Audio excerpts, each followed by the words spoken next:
Hello, everybody, and welcome back to the I Fox with Juice podcast. I'm your host, Juice, and I'm here with my co-host, the white female rage to my mandatory mask order, Rain. What's up, Rain? God damn it, mask order. I only say that because you are part white, and it's more applicable to you than me, although you are the farthest thing from a Karen, I know. I realized that I still have my mask on today in the car. Because I was just like fuming. I was pissed off with the shit that I had to go through today.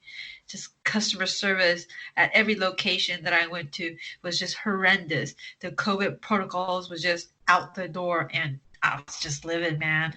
You're forcing me to shop at Amazon now. I want to support local businesses and the stores that I go to around here in my neighborhood, but y'all are like forcing me to go elsewhere. Yeah, it's just been crazy, man.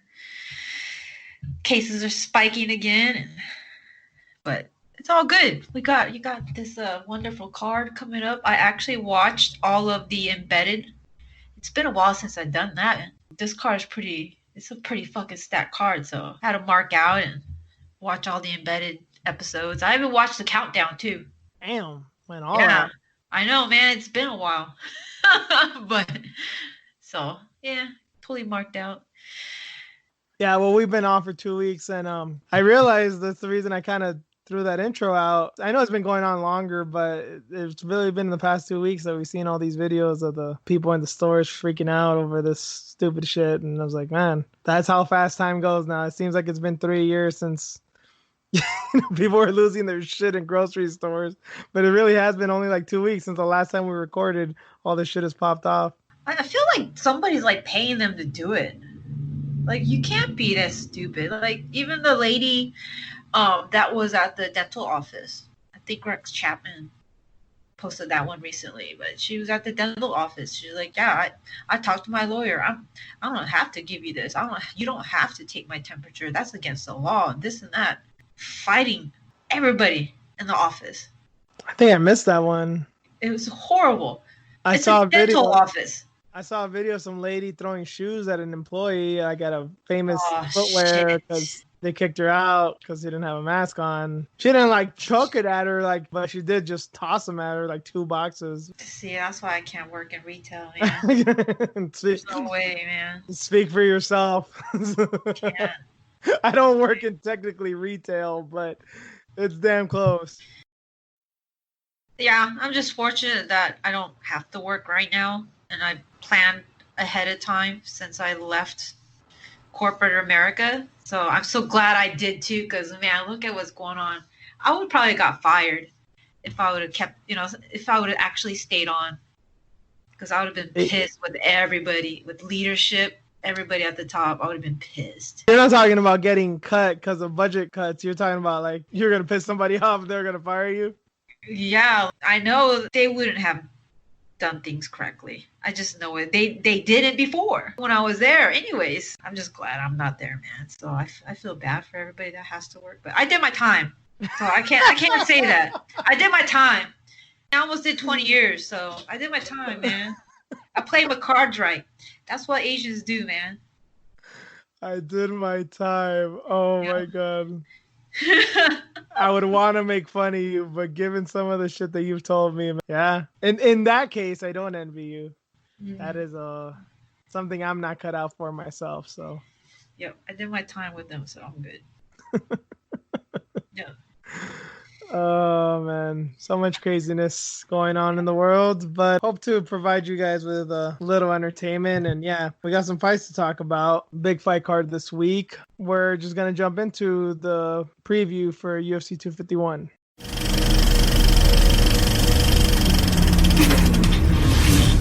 And first up on the prelim section, Leonardo Santos is back. He's going to be fighting Roman Bogatov. A lot of hype on this Bogatov kid, from what I can tell. He looks like a very explosive kid, Russian dude that I can have seen in YouTube highlights. I don't know much about him other than that I believe he's undefeated, and he looks very exciting. But Leonardo Santos, I did not know till I was looking this up. Did you know he was 40 fucking years old? No. Yeah. Holy shit, he doesn't look like it. He does. And here's another thing, just to give you a glimpse of how old he is. He fought, his first professional fight was Takanori Gomi in 2002. Holy shit. He's that old. Damn, he's been around. Yeah. Wow. But he only had like 15, 20 fights? Yeah. But dude, he knocked out Kevin Lee, early on when he was only known as a jiu-jitsu guy. His knockout of Stevie Ray is still fucking horrendous. That was his last fight last year. That was, if it wasn't for Masvidal, we're going to be talking about in a bit, that probably would have been one of the best knockouts of the year. The way he knocked out Stevie Ray. I can't remember that one. It was like a clean check left hook. He was like coming in and he got like with a left hook and just rocked his ass, just dropped him dead. It was like some K1 level striking, man. But he's a fucking jiu-jitsu guy. It was amazing. Yeah, if I showed it to you, you'll remember. We talked about it for like 10 minutes on the podcast after it happened because we were like, holy shit. I still remember that. Yeah, because I was like, damn. I think you hadn't seen it live and I shown you like a GIF and you were like, oh my God. Oh, I think I remember now. He deaded the dude. Okay. Yeah. Damn, he fought Efren too. Efren Escudero. Yeah, a while back. God damn. I think he's undefeated in the UFC if I recall correctly. I think he has like a draw or a no contest. But I think he's undefeated in the UFC aside from that. He's a bad motherfucker, man. Yeah, dude, he's still doing the thing at 40. I don't know not much about that Russian cat. All I know is some of those Russian fighters be padding their record, yeah? Because they get fed fights, right? He was mostly an M1 too, and M1 kind of does have... They all kind of do. Yeah, you're right about that. But from the highlights I've seen, he doesn't look like a pushover. He doesn't look like just some boring wrestler who's like dominating dudes. He's gone I think he's gone on flu chokes and... couple of knockouts, really good submissions. Like he looks pretty well rounded and pretty promising. So, and obviously he's the younger guy. So I don't know if now's the time to take Leonardo Santos Leonardo Santos' age into question. I know you don't do that too often. Hell no. Glover Teixeira has entered the chat. I'm like, you can't look past the old dudes, man. They got experience. Small club. It's a small club for you, though, huh? Yep, small, very small.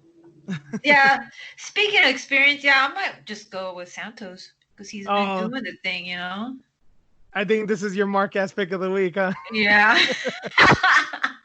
It's all right. I do it all the time.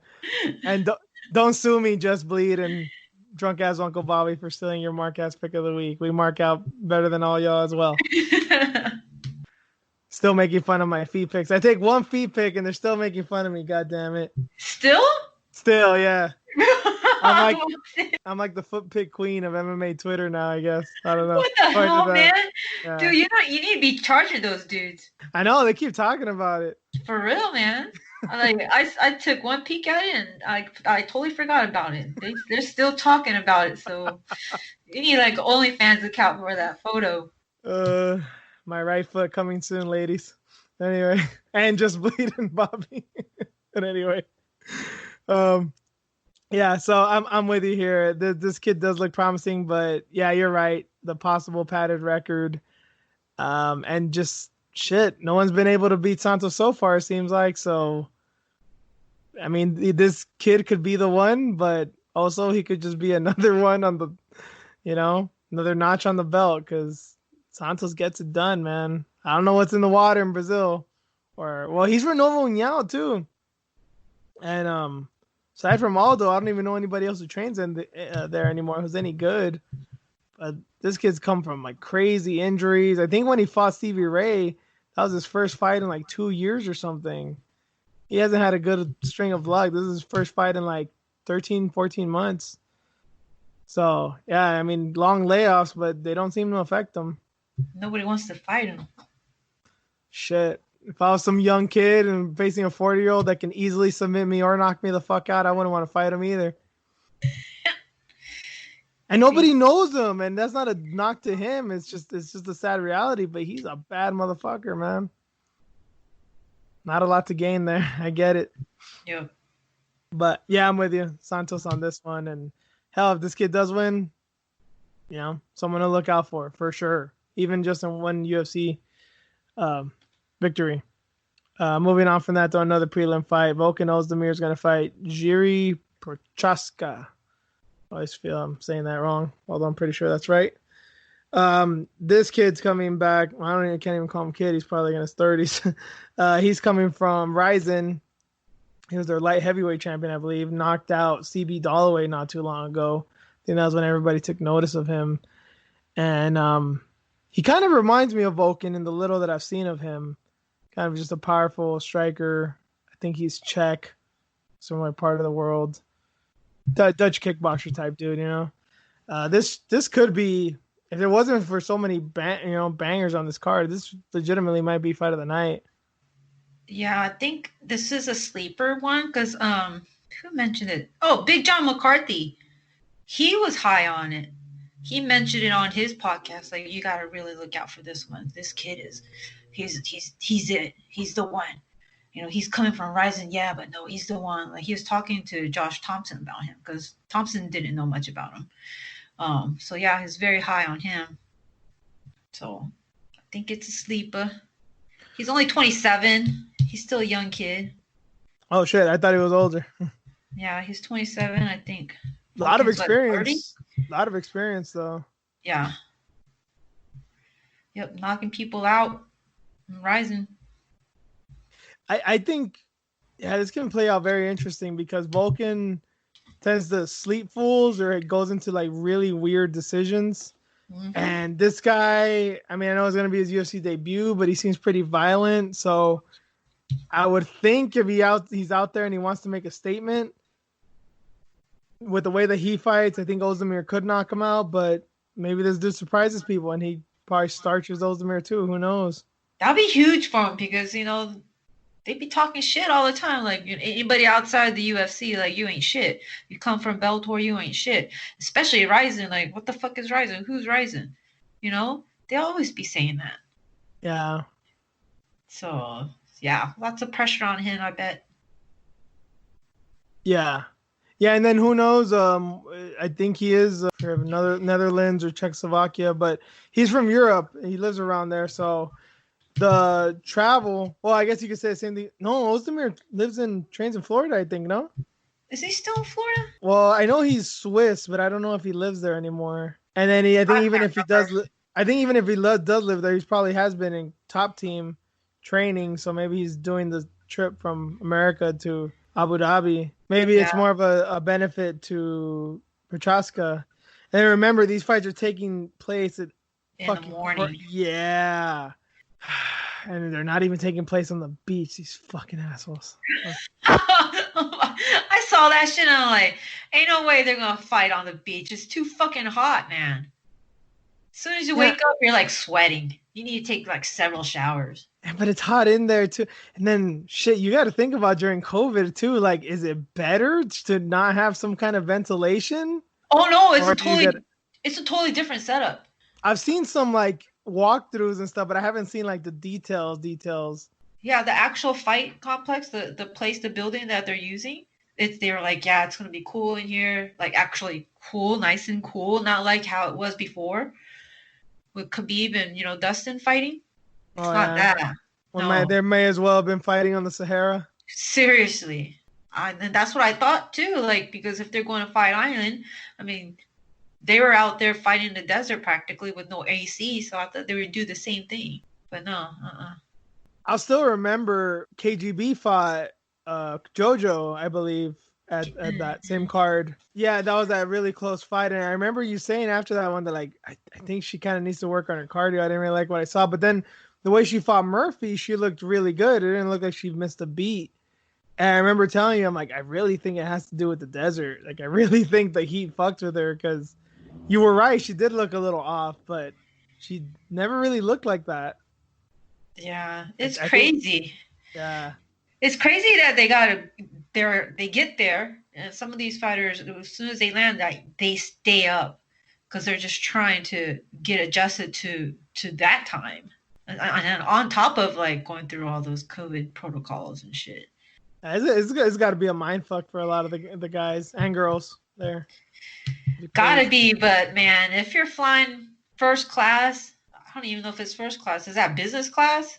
I, Did you see it? I'm like, I damn, that's so nice. Good for I them. read I read the details that the fighters were and some kind of first class, business class, and the employees were going to be in. I forgot what they were, but they had like a whole setup. It seemed stringent. It seemed like it's the best they could do. Obviously, we hope everyone stays safe and nobody gets sick. But I mean, so many people have tested positive. A lot of crazy shit's been happening. Still a crazy fucked up time in the Yeah, we're world. still in a pandemic, man. Not not not just America, around the world. The one thing we really all have in common right now. So I guess get back to the point of the fight, Ozdemir and Prochaska. So I'm kind of just gonna go out on a wild limb here, and I'm just gonna say Prochaska. I like Ozdemir, and I can definitely see him winning, but I don't know. I think this guy might surprise people. Yeah, Big John, his enthusiasm, like talking about him, like sold me. So I'm gonna go with him too. Although if Ozdemir knocks him out in 30 seconds, I would not be surprised. I know, right? Like, God damn it, God damn it, Big John, I ain't listening to you ever again. I remember when Ozdemir fought Misha Serkinov, I was like, damn, I thought Ozdemir had his hands full, and I thought this was going to be a great fight. It could be back and forth, and gets knocked out in like 35 seconds. And then the Jimmy Manuel, well, shit, you were there for that one, as was I. That was one of the craziest knockouts I've seen, because I did not expect that, not even a little bit. What fight was that? Anaheim? Yeah, that was Anaheim. That was Jones and DC, the cyborg. Yeah, Damn. yep. Good old days when we didn't have to wear masks The and world. actually go to fights. And I can still tolerate OC at that time too. That shit's funny. There wasn't this blood feud going on like I have with them now. That was back when I think I'd only seen one Nazi over there, and I almost forgave it. Now it's like, oh no, this whole county's fucked. But anyway, moving on from that. Main card, UFC 251, starting with, god damn, I can't recall a time when a card was this good from bottom to top. And I love that the first two fights are female fights that are very interesting and very. They seem to have a. They seem that they have a lot of potential to be exciting. Along to go with 3 title fights, this should be fucking amazing. But starting off, Amanda Hebus and Paige Van Zandt. I don't know how many times we've talked. I feel like we've talked about this fight for like a year now, because I think it's been on the cusp for a while, but I don't think anything's changed. I don't see any path to victory for Paige. Not one. Same. You think she's ready to get her other arm broke? But he was like, I'm kind of scared for Paige, man. I'm not so scared for her limbs. I'm scared for her face. Man, like, if Dern isn't as crazy as she was, like, she's made of something else, man. Like, literally, she doesn't bruise easy, even though she gets beat up a lot. It seems like she's got like a hard head or something, man. Sturdy girl. But Paige, I don't know. I always get flashbacks to that Rose Namajunas fight, you know? I think Kivas can make her look like that. I love Hebus. I don't know if you've seen the embedded with her on it. I should, now that you mention it, I really should watch them. I haven't really watched any of them, but Hebus is on there. Yeah, I keep on forgetting. Dude, my eyes turn into hearts. I love that girl. She is her a energy. I love her energy, man. She doesn't give a shit. Like, yeah, she's just laughing like, yeah. You know, she'll start, speaking English, and she speaks very well. And, sometimes she needs her translator or whatnot, but like her energy is just, I love that. You know, she's just always laughing and laughing at herself. But as soon as you like lock her in the cage, she's just a totally different person. And then once it's all over, step out the cage, that energy again. Like, how the fuck do you do that? Like, how do you turn it off like that? I mean, she's special, man. I mean, I hope they push her more. I mean, she's so marketable, so likable. Yeah, it's kind of like that Leslie Smith energy, you know? Like she's like a total peace-loving hippie, and inside the cage, she's just all blood and guts, you know? There's just Yeah, some people like that. But yeah, but Leslie definitely doesn't have the personality that Hiva does. And yeah, it's just shit. If I look like Hivas, I think I'd be happy all the time too. she's so approachable. Like she's so unassuming. Like you could just go up to her, you know, chat with her, and you wouldn't even know that she's a fighter. Since you saw all the embeds, is Paige white girl dancing all over the place? Yeah, she did some dancing. Oh, okay. Yeah, she did some, but have fun. Have fun. Like she was so excited to be on the plane and whatnot too. Like she, you know, because I mean they're traveling in luxury and whatnot. But I'm like, girl, you better enjoy it because that's gonna be your last, and you might have to go home with another injury. Is her husband with her, or could you tell, or did you see? I wasn't even paying attention to him. I think he was in the next seat, if I'm not mistaken. I mean, I can't tell because he's not dancing and he's not naked, so I couldn't tell. All white people look the same. I'm kidding. Damn it. I don't know if you have the right or it's just ironic when an Asian says it. Either way, I think you do have the right. I do have the right. I have every right to say it. Oh man, my brother looks like a Mexican redneck and living in Colorado. I'm trying. Well, actually, I've met some people where I'm like, you could have just jumped the border, or you could be from fucking Tennessee, and I'm having a hard time knowing which is which. That's my brother. Yeah. I'm like, bro, you're Japanese, you're Okinawan and white, bro. Like, what the hell? Anyways, So, pretty definitively, then. Well, I guess since I know we're both going Hivas, do you Jess, think she finishes her? That's the one thing That's the one thing I'm really not sure about because Paige is tough, but Hivas is so damn good. I don't know. Paige has been out for so long though, and just the way she's talking, like, I think she might get finished. Yeah, because I think, well, she got submitted by Rose, which is no real shame there. Took 5 rounds. But she also got submitted by Karate Hottie in the first round. So wide discrepancy there. She doesn't get finished often, but those are the 2 times that she did get finished. Mm-hmm. Tough girls too. Yeah. I mean, yeah. Yep. So I'm so excited for this one. It's like finally here.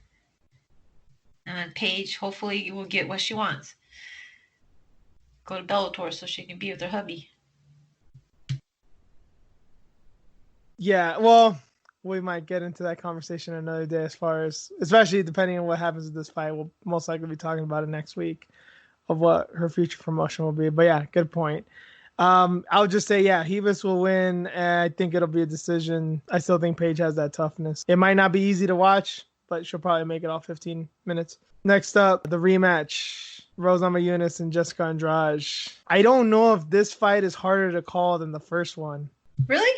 Yeah, I don't know. I mean, it's easy to say, I guess, that Rose did one mistake, and other than that, she was winning the whole fight. So just don't make that mistake and you'll win.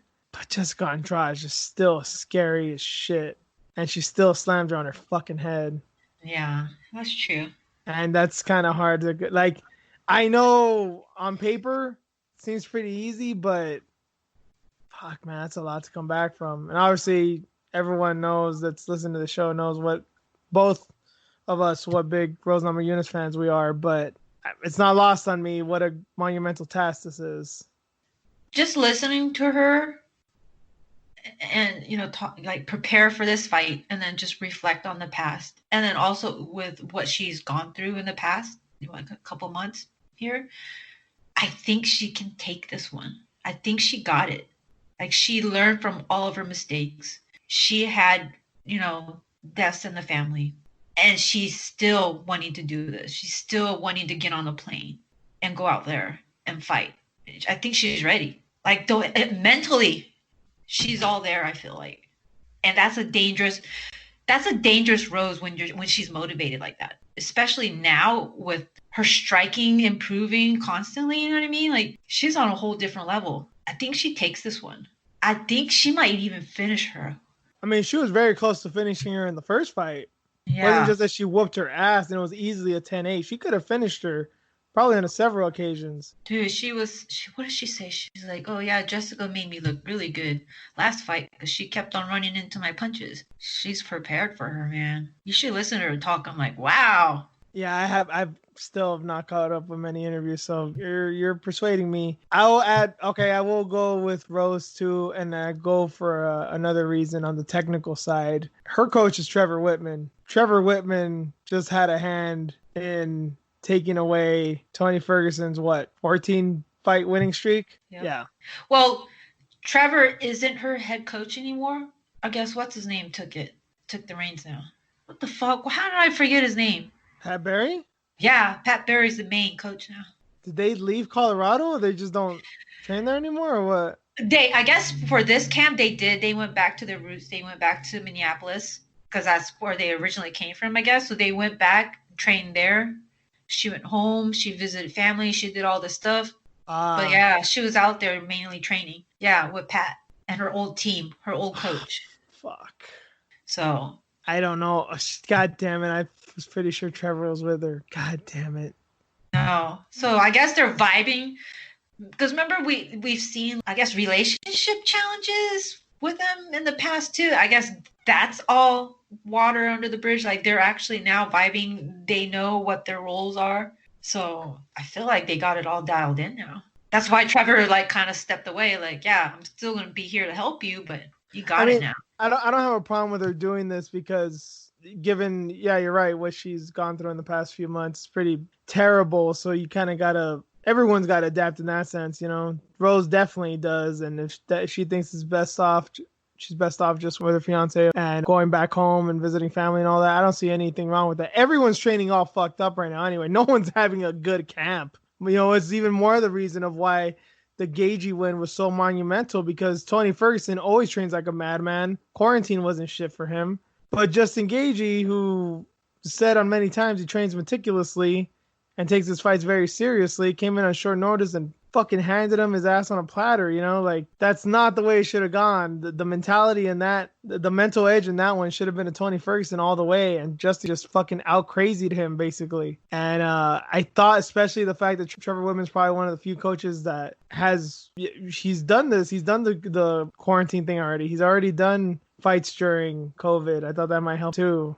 I don't know about Andrade's camp. Yeah, I picked Jessica last time, I think. You did.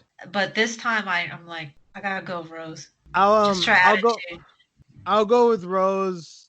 Just mentality. Just the mentality, and her I think she just wants it because she knows that she was this close to getting it. She fucked up. It cost her belt. You know, got embarrassed in front of her country, in front of Andrade's country. That can't sit. That can't sit right with you. You're going to try and fix that. So, yeah, you're right. Motivated Rose is a dangerous Rose. Just ask Joanna and Jacek. Did it twice. So, yeah, she's been here before. So, that's the non-title fights. Now, just title fights from here on out. First up, Peter Yan fighting Jose Aldo for the vacant bantamweight title. We're doing this after the weigh-ins and all that, so at least we have a decent judge on how they looked. And Aldo looked good. Didn't have to get naked. I don't know. When was his fight with Moraes? I'm trying to remember now. Is that this year? Oh no, that was in December. That was the Covington Usman fight. Yeah, because Peter Yan fought Faber that same night. Oh, okay. We're forgetting shit. He got his diet dialed in, huh? Because he didn't look at all sunken in or anything. Like, before, it was really bad. What the fuck was it that he was having such a tough time to make it in featherweight, and now he's easily making bantamweight when he's older? Is it the hamburger shop that he has? Is that it? Sure, the hamburger shop, sure. I don't know, man. But yeah, you're right. He Sounds looks sketchy good. to me. Sounds sketchy to me. Huh. This isn't the way the human body works usually, but I digress. Wasada can't get to Brazil. He spent I'm 2 sure they're months. there. I'm sure they're there now, but yeah, I mean, I'm sure that's actually a good question. You bring that up. Has Usada been testing the past 3 months? I don't know, man. Nobody's mentioned that. Well, who the fuck has been? I mean, who's gonna sign up for that job? I know, right? Damn. Seriously. God, Then get samples during a pandemic? of blood and urine and shit. I'm Yeah. sure they probably have done spit too. You know. Damn. Do they have face shields? I'm sure now they do. But then the other thing too is like, well, all sports have effectively been canceled. So they probably was like, well, why do we even have to test? No one's gonna do anything. Even if they do something, like we don't know when sports are coming back. Turns out just a month later. Crazy shit, man. Yeah, I don't know. I don't know what's up with Aldo, but is he an underdog? What's going on here? Oh, he's the favorite. Okay. I can see that, but I still put money down on Jan. I was thinking that too, because the way he put away Uriah. I mean, Aldo looks pretty good with this weight, so we'll see. But I don't know, man. Maybe too much. It might be too much pressure for him. Yeah, I can see why Aldo's the favorite too, because Jan's level of opposition hasn't been like the highest, but his skills are just through the roof.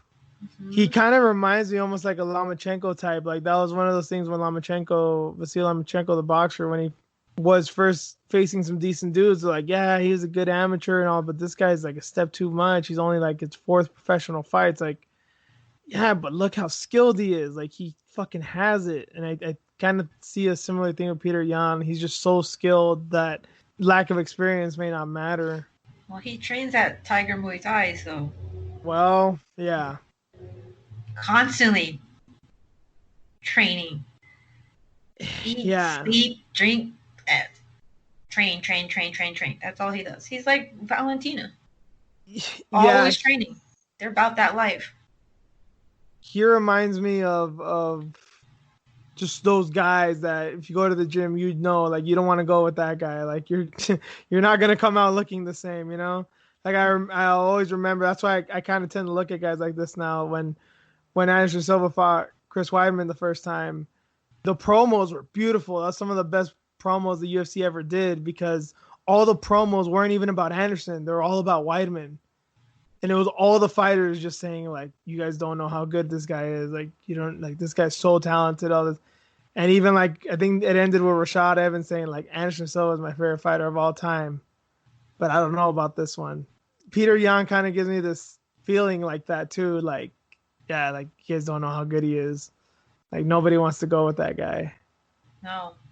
We were high on him as soon as, he fought Dodson?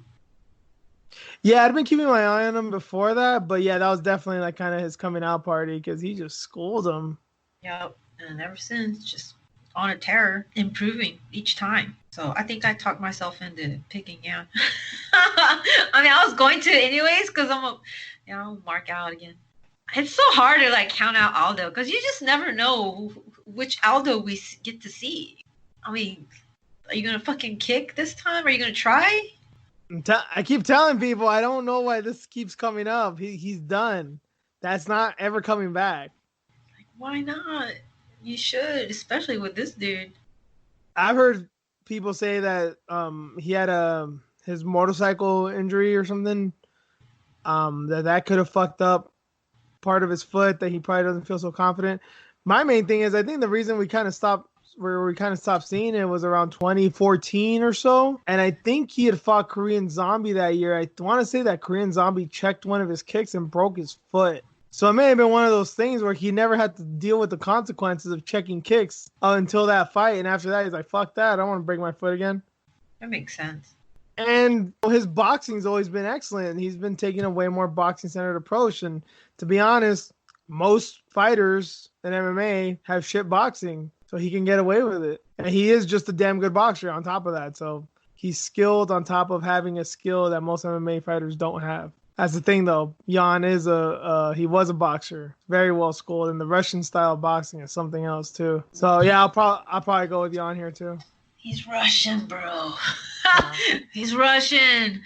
And he trains at Tiger Muay Thai. Yeah, I wouldn't want to fuck with that guy either. Nope. No sparring sessions. Nope, I'm good.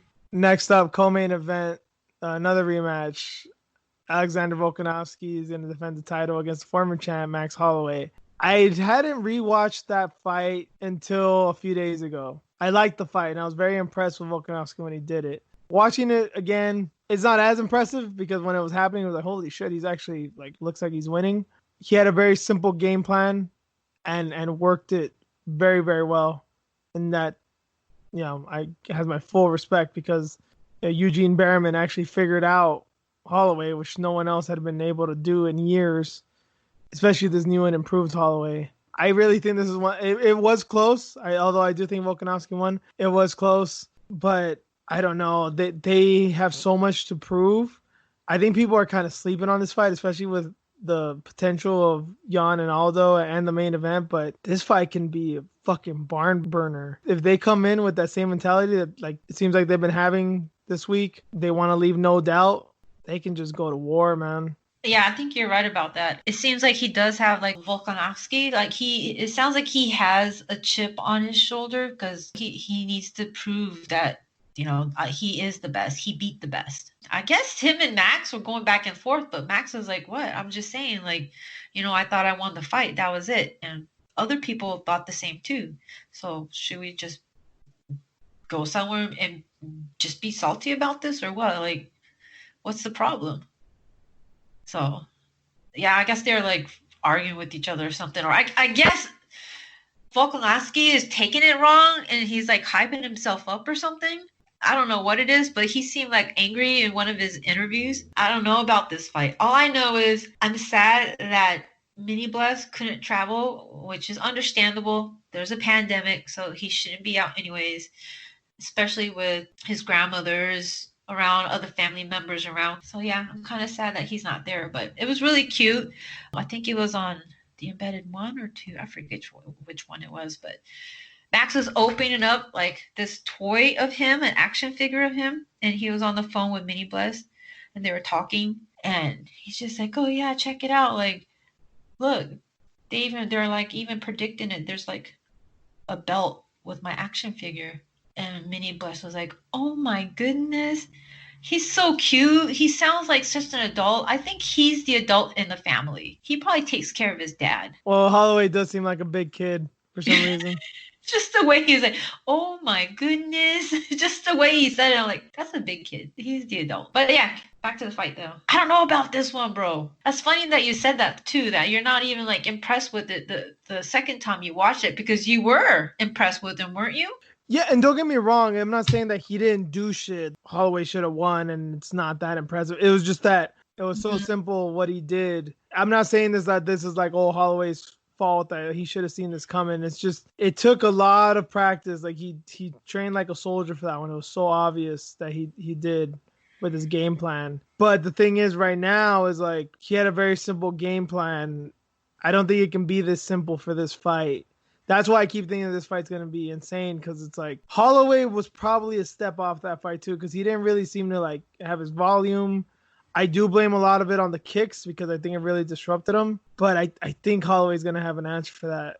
And if he has an answer for that, then I think all bets are off because it's like, is he going to draw Volkanovski into his world? Or is he still going to try and just like outpoint him and see if the judges give it to him? I don't think Holloway has that kind of mindset, but who knows what he's been planning to do. I mean, Volkanovski's very physical. Those kicks are very powerful. He does have good wrestling, which I know it's hard to take Max down, but he does have to think about that. I gotta go with Max, man. I don't even know who to go for in this one, honestly. I don't. It's hard, but I'm gonna go with Max. I'm just gonna go with Max as well because I am going for him, but I'm not gonna be at all surprised if Volkanovski can pull it off again. He seems intent on because that's the other thing. Volkanovski's the one that offered the rematch. Holloway wasn't even like complaining that much about it. Like, oh, I need my rematch. I need my rematch. Volkanovski just said, I know there's gonna be doubt, so I'll fight you again. I'll beat you again. So that takes a lot of balls. It is a little hard for me to think of Holloway getting beat up the same way twice. I don't think he's going to take that line down. I think he can even be getting his ass kicked for 3 or 4 rounds. And he has a round or two, he's just going to come alive and just try and beat the dog shit out of Volkanovski. But the thing is, Volkanovski's so fucking crazy tough too. And you think of like the Chad Mendes fight. We know he can take a punch. We know he's well-rounded. Like, this might be tough, man. I'll go with Holloway, though. Yeah, you're right.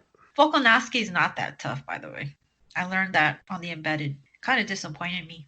He was at the racetrack and he had like all these cars to choose from. And he's like already getting scared. And I was like, why are you getting scared for? You don't know how to drive? He wasn't even the driver. He had a driver. He had an actual race car driver driving for him.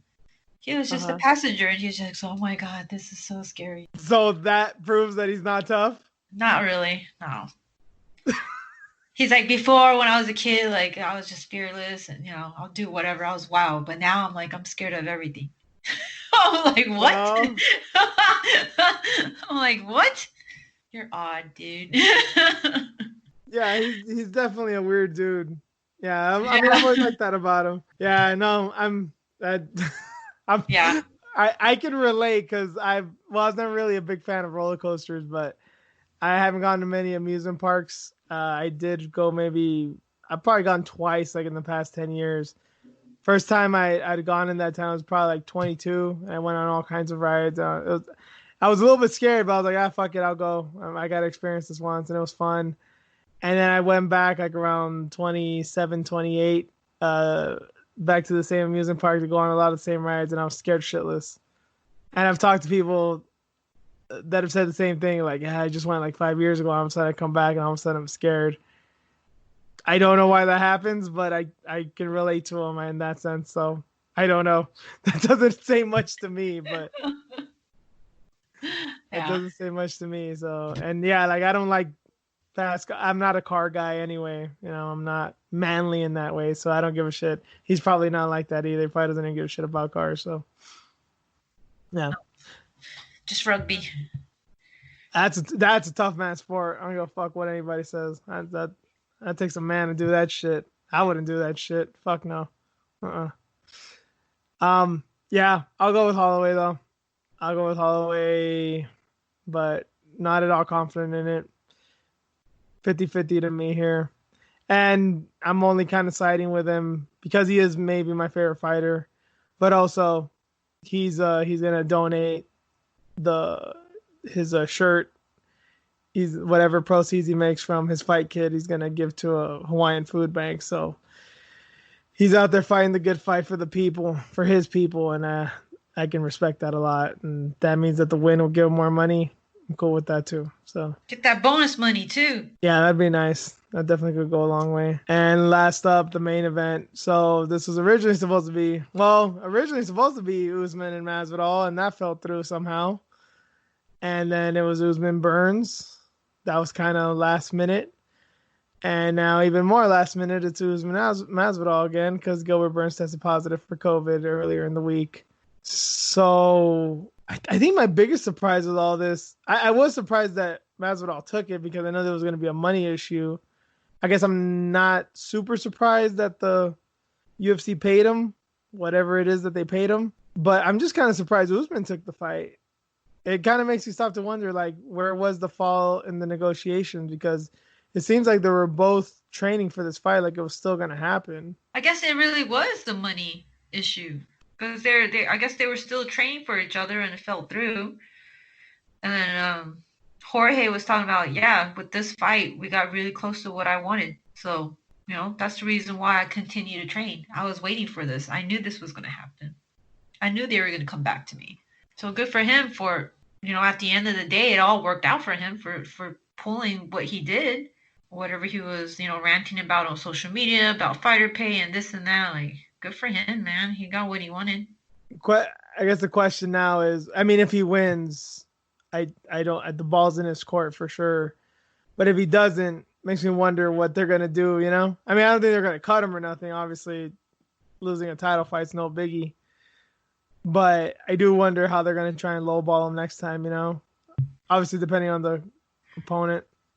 Well, I guess this fight is trending to do better than the Conor McGregor fight. Conor Nate? and Conor Khabib, it's as big as those fights, if not bigger. Says who? Says Dana White. Oh, God.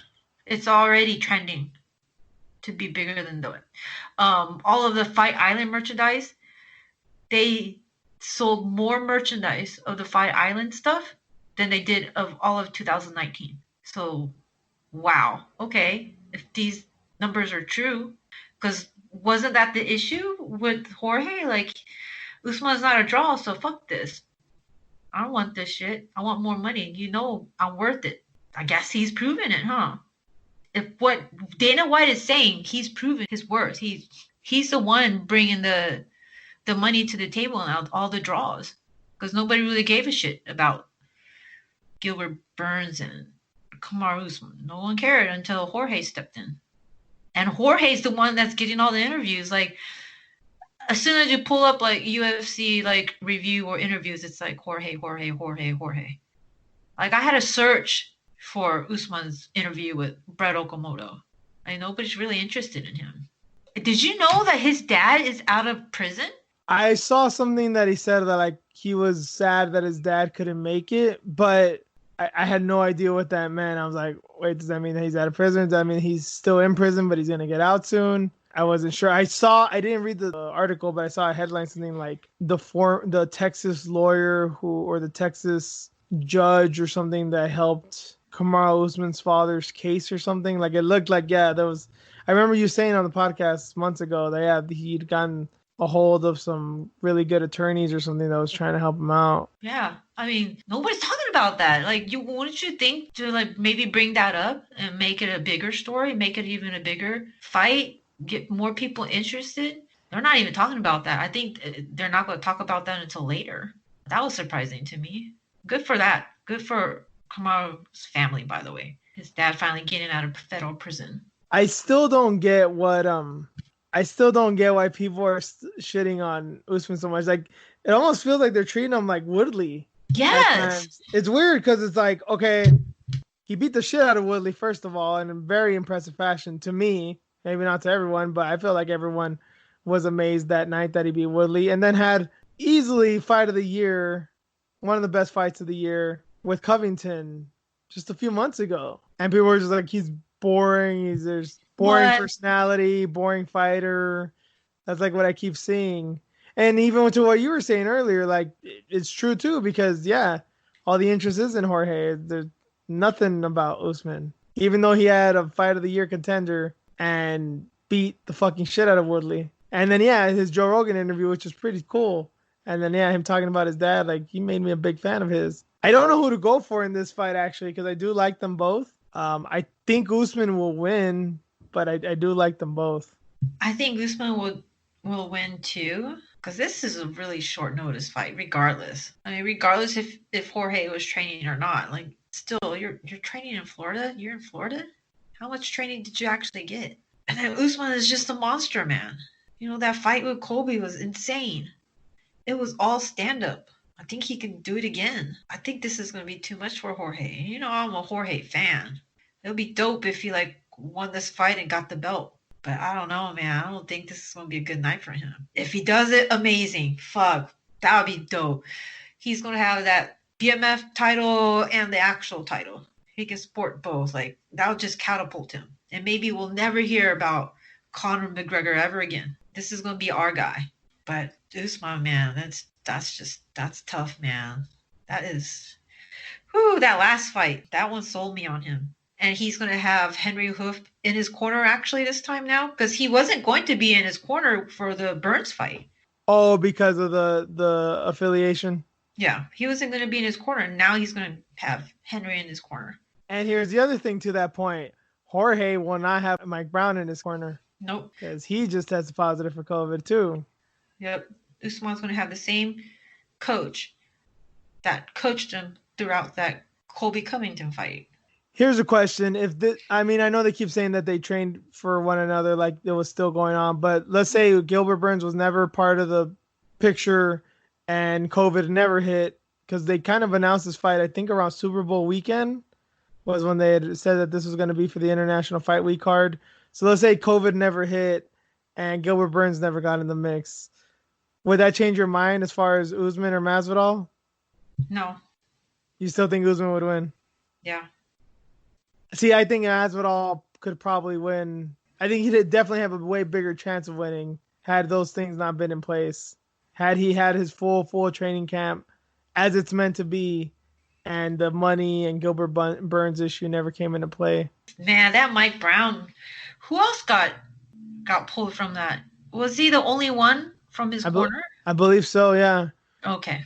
I know he's gonna have the Cuban dude, the boxing coach that he always has, and Hmm. then I don't remember who else he's gonna have. But supposedly the third one isn't even. They haven't even said. He said it's gonna be a surprise. So who knows? Oh, what the hell?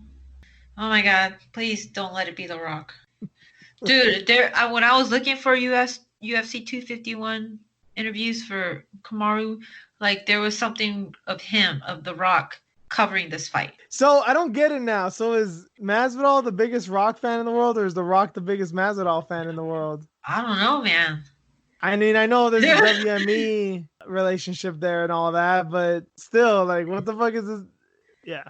I don't know. Maybe they're just trying to like push his brand more with The Rock talking about him. Because I mean, Rock has what, I don't know, 30 million followers or some shit on Instagram. So maybe that's what they're trying to do with Jorge. Have him be the guy, the hero that we need. That's well, kind of from the United States, but not. You know what I mean? Like because Connor was that dude. Connor was that superstar for us, and now he's gone. So here's Jorge trying to push him more. I don't know, man. It's just weird when The Rock. I'm like, no, I can't watch this. No, I'll watch you do cringy shit on WWE, but please don't talk about fights. I can't have you talk about fights. Well, I mean, he's always been a fight fan. He is a Yeah, legitimate fan. he is, but That's just about him it. getting into the mix, I'm like, no. And you watch his movies. See, I haven't even done that. So, I mean, I did watch him as a wrestler. I did like WWE when I was younger. That was Yeah. definitely his era. But I never watched his movies. Haven't seen one. Like I'll watch your videos with you and your daughter all the time, but man, don't talk about fights. Like that was cringy. The BMF whole incident, like it's cringy, man. I can't forget that shit. It happened. I mean, God damn it, a circus.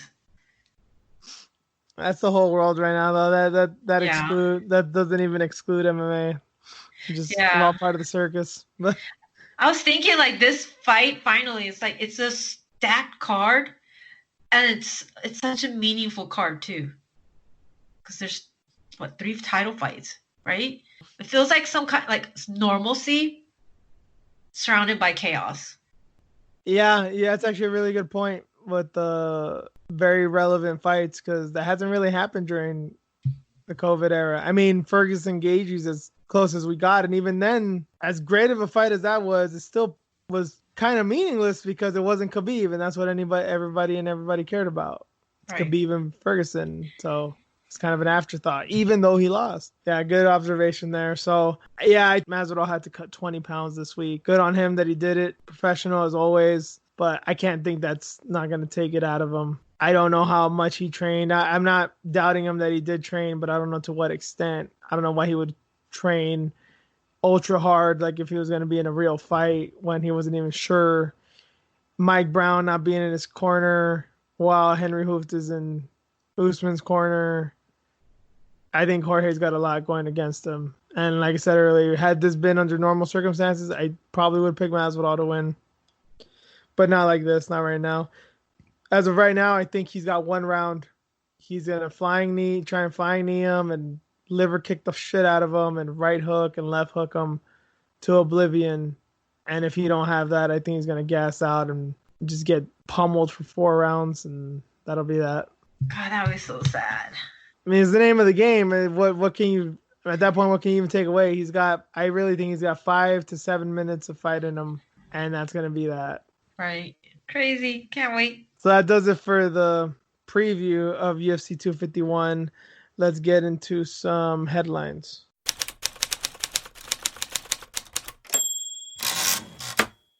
First up, I guess the biggest news that hit today, Venom is now the official sponsor of the UFC beginning in April 2021. They're the ones that are going to take over after the Reebok deal.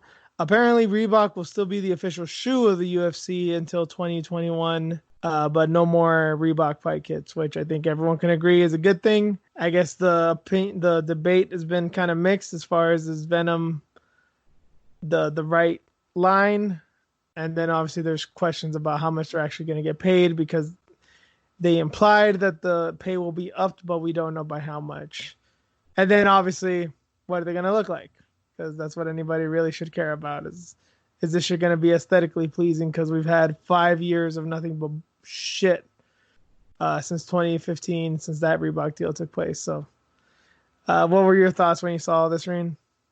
Just wondering, like, what can they do? What can they not do? You know, because fighters, they like to use their own gear, right?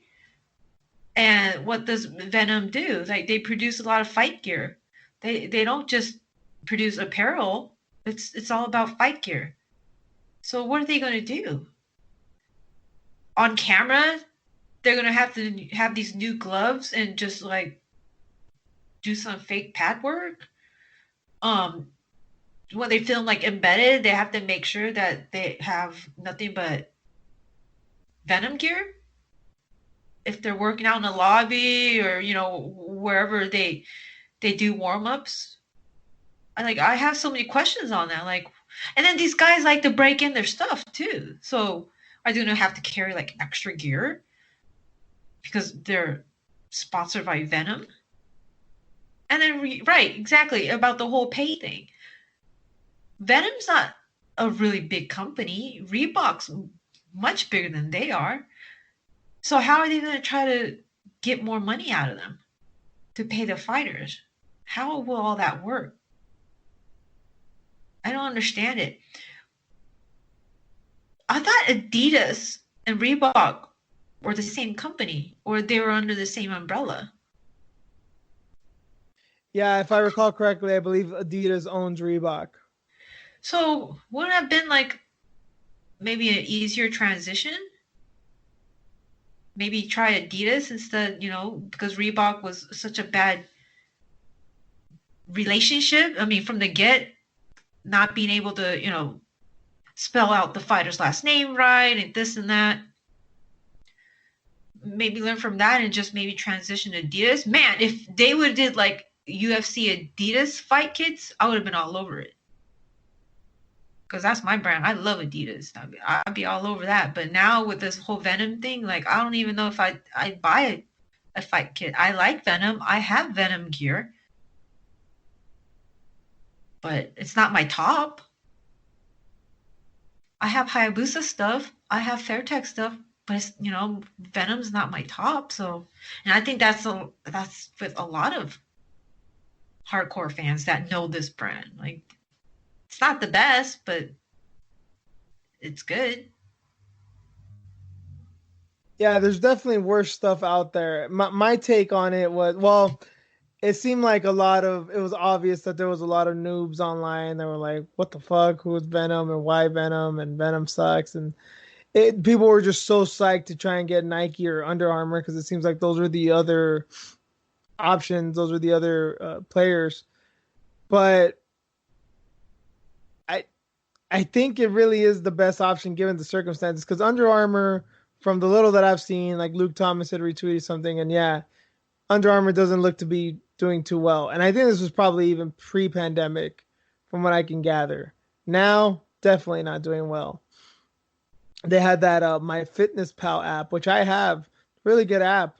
I understand why they invested in it, but they've been looking to sell it off for like a few months now. And I think they purchased it for like $200 million or something. It was like a really large investment that they did. And now they're trying to sell it off, as are most people with a lot of things. So Under Armour hasn't been doing that good. And to be honest, if I was the head of Nike, I would want nothing to do with MMA. I really wouldn't. Why is that? Because it's too thuggish? Maybe I Kind should of. have used that word. No, you're not wrong. Not maybe not thuggish, but the thing is, Nike. Okay, we're gonna go down this road. Nike has already kind of had a weird past as of late with the whole Colin Kaepernick thing.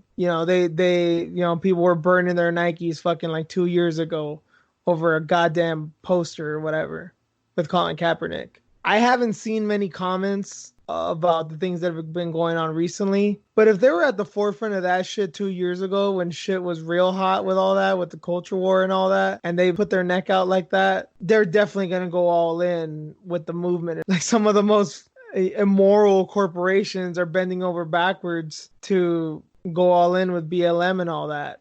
Given a lot of fighters backgrounds and shit. We're gonna talk about Mike Perry in a bit. You really think you're Nike and you see that video of Mike Perry acting the way he is and saying the words that he's saying that you want to be affiliated with a company like the UFC that doesn't give a shit when people do shit like that? That's true. Why You're would right. you? They're one of the biggest corporations out there as far, the biggest sports company out there easily. And with the way shit is online and everything, I mean, Goya just got canceled. Fucking Goya. Like Yeah, I gotta bring up bullshit. that just for I'll bring this out because I've realized something of a true hatred I cannot contain. Fuck the Spanish. Goya was owned by a Spanish dude. He has nothing to do with Latinos anyway. Fuck that fool. He ain't shit.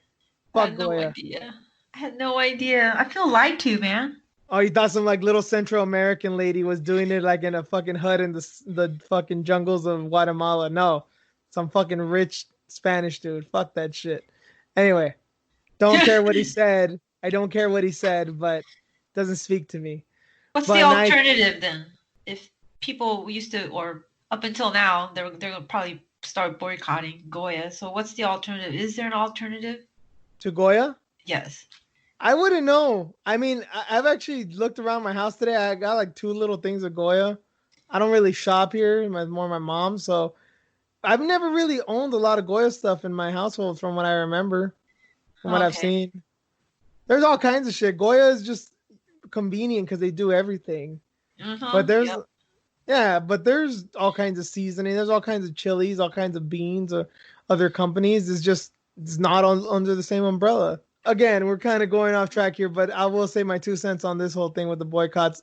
I don't like many of them because it's like I don't feel like they're gonna do much in the end. Even with the Goya stuff, like I don't care. I don't really care because I'm not surprised that some rich billionaire is gonna support Trump. But the thing is, I'm okay with the boycotts only because it'll put eyes on smaller companies, like the Aunt Jemima thing.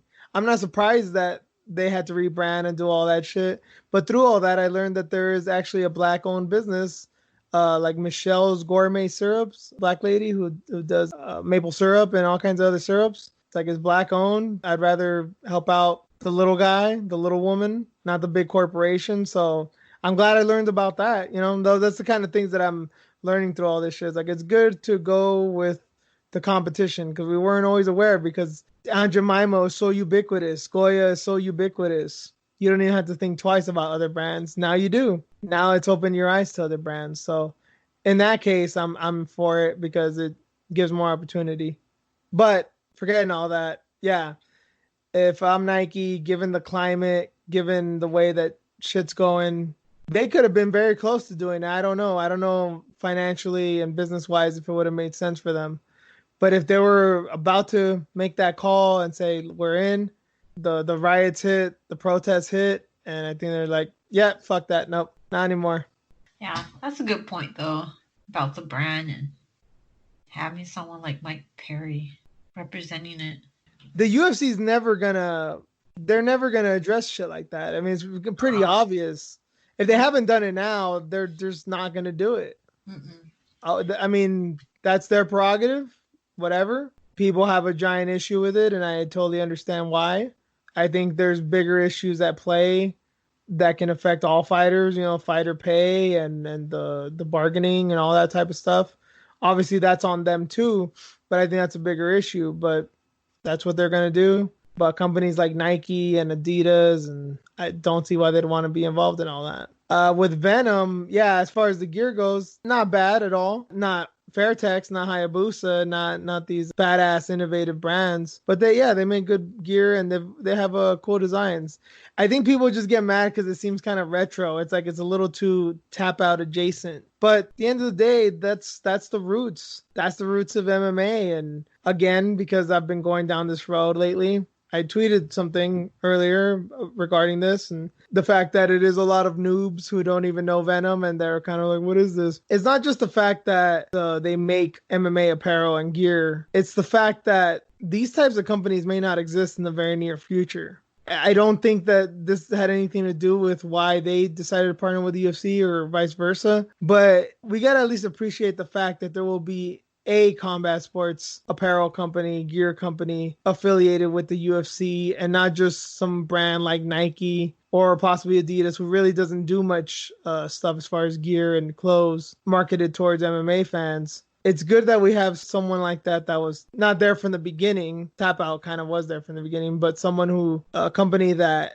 has way more roots than a company like Reebok because this is going to go on for a few years unless some crazy circumstances they can get some exposure, some money out of this. And I guess in the same sense that I was talking about the boycotts and all that, they kind of are helping the little guy because they're definitely not on the scale of Under Armour or Nike.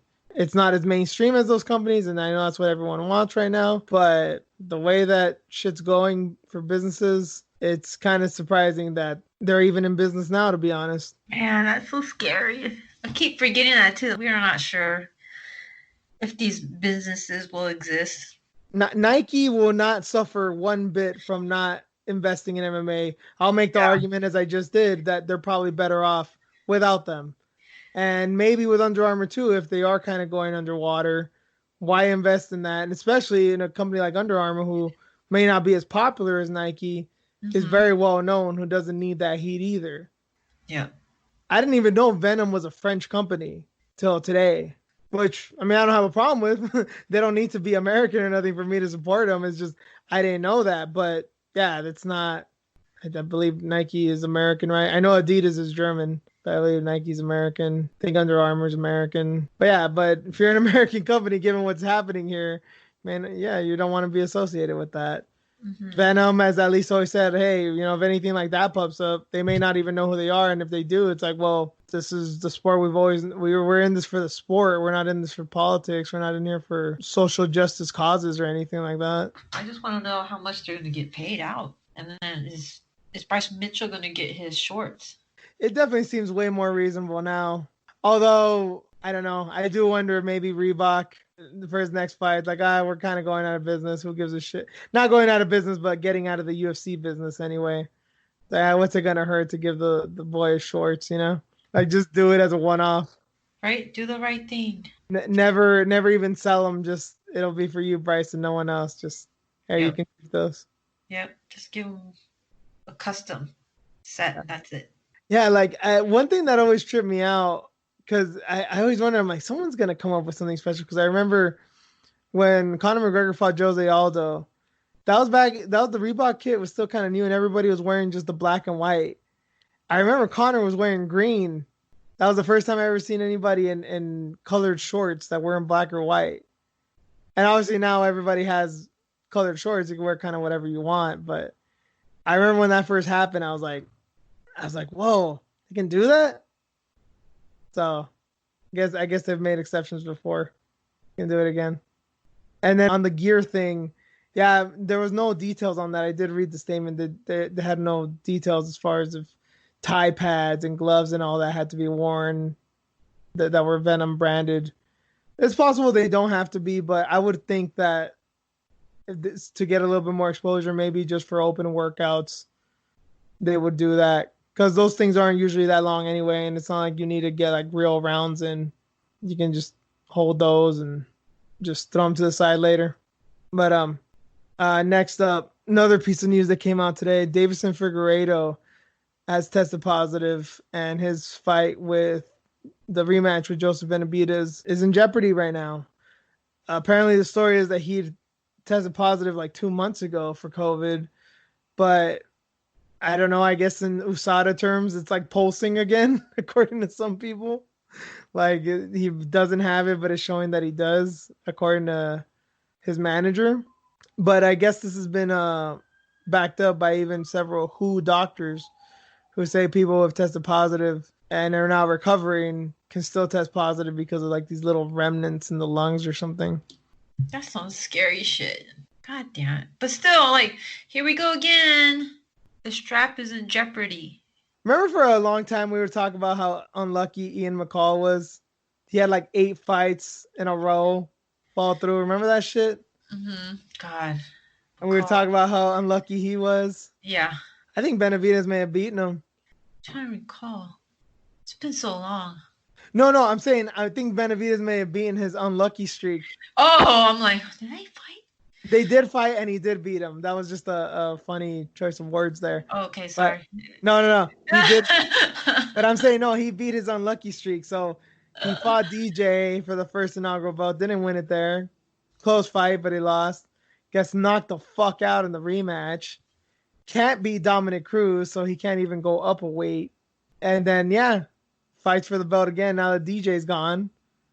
And gets headbutted and gets knocked out by an overweight opponent. And now he may be at risk because of COVID. Yep. Dude, it's Henry's fault, man. See what happens? Like, this is like the trickle effect because of him, the ripple effect. He held it for so long and fucking around, and it's just cursed now. The belt, both of them. I mean, hopefully nothing happens to this one, the featherweight.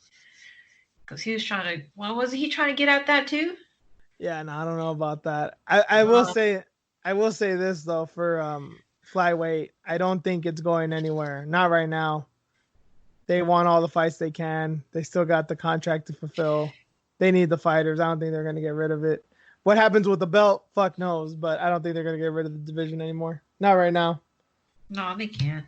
But yeah, it looks like the fight's supposed to take place next Saturday, July 18th, and it looks like Pantoja is the backup fighter. So if Figueiredo can't make it, it'll be Pantoja and Benavidez, who I don't think they've ever fought, but could be a hell of a scrap. And I wouldn't mind that at all, especially given Figueiredo's inability to make weight. He probably shouldn't even be in the spot in the first place. So I'm not mad if that's the case. Could be a good fight either way. In another headline, well, we talked about him. I guess we'll talk about him some more. Mike Perry. So I think everybody's seen this video. I think people outside of MMA saw this video.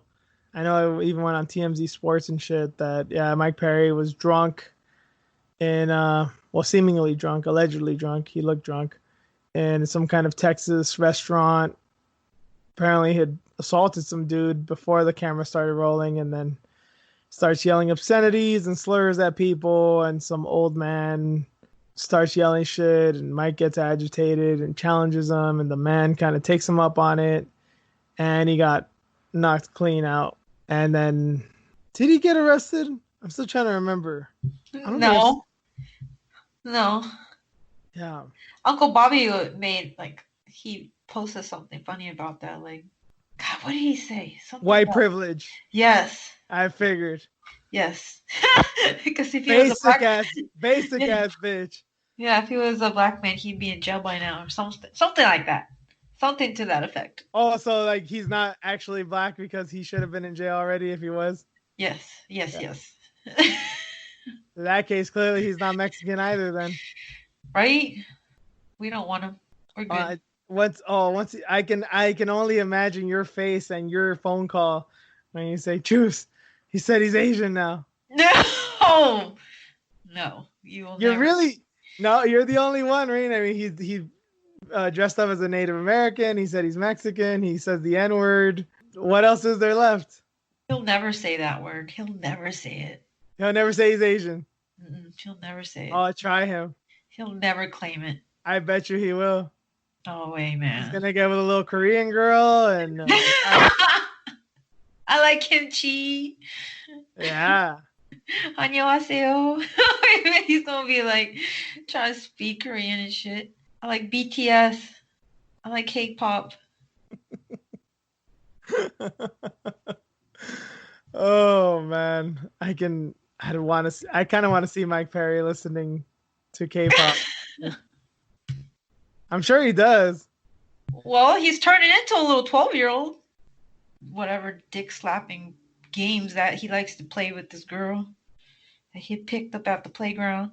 God, that was disturbing. That was a real video, right? She was smacking Yeah. his penis. I still feel like he may be one of those guys that likes girls to like smash his balls or something. That they, yeah, that not letting my girl do that. Nope. No, and how old are you? Latory or Lavori or whatever your fucking name is, man. Like, how old are you? Oh my god, man. But as you said, powerful pussy, man. I should have had this tweet on ready, but there's this new guy I follow me. I think his name's Eric Sama or something. And I was watching Invicta, and he said something I'd never heard in my life, but had me dying laughing. I guess he didn't know much about Juliana Lima or Emily Ducote before they started fighting, but he said he was going to go for Juliana Lima. I'm trying to paraphrase here, but this is somewhere along the quote of what he said, because Juliana seems like she has what gorilla grip strength pussy energy, and so I'm gonna go for her. Oh shit. Okay. I didn't know there was a female equivalent of big dick energy for women, but gorilla grip pussy energy fucking had me dying on the floor. I get it. Okay. Okay. I like it. Okay, right? I'm like, okay. I'm not a woman, but I like that. I get it. I get No, it. there are girls that are out there like that. Okay. Well, as you said in the last episode, I think Homegirl's one of them. This Mexican broad here. She's probably like walking and doing her exercises everywhere she goes. She like flexes. If you don't know what I'm talking about. Man, I'm sorry. How old am I? Oh god. Don't worry, we'll talk about this off air because I know exactly what you're talking about, and it works, man.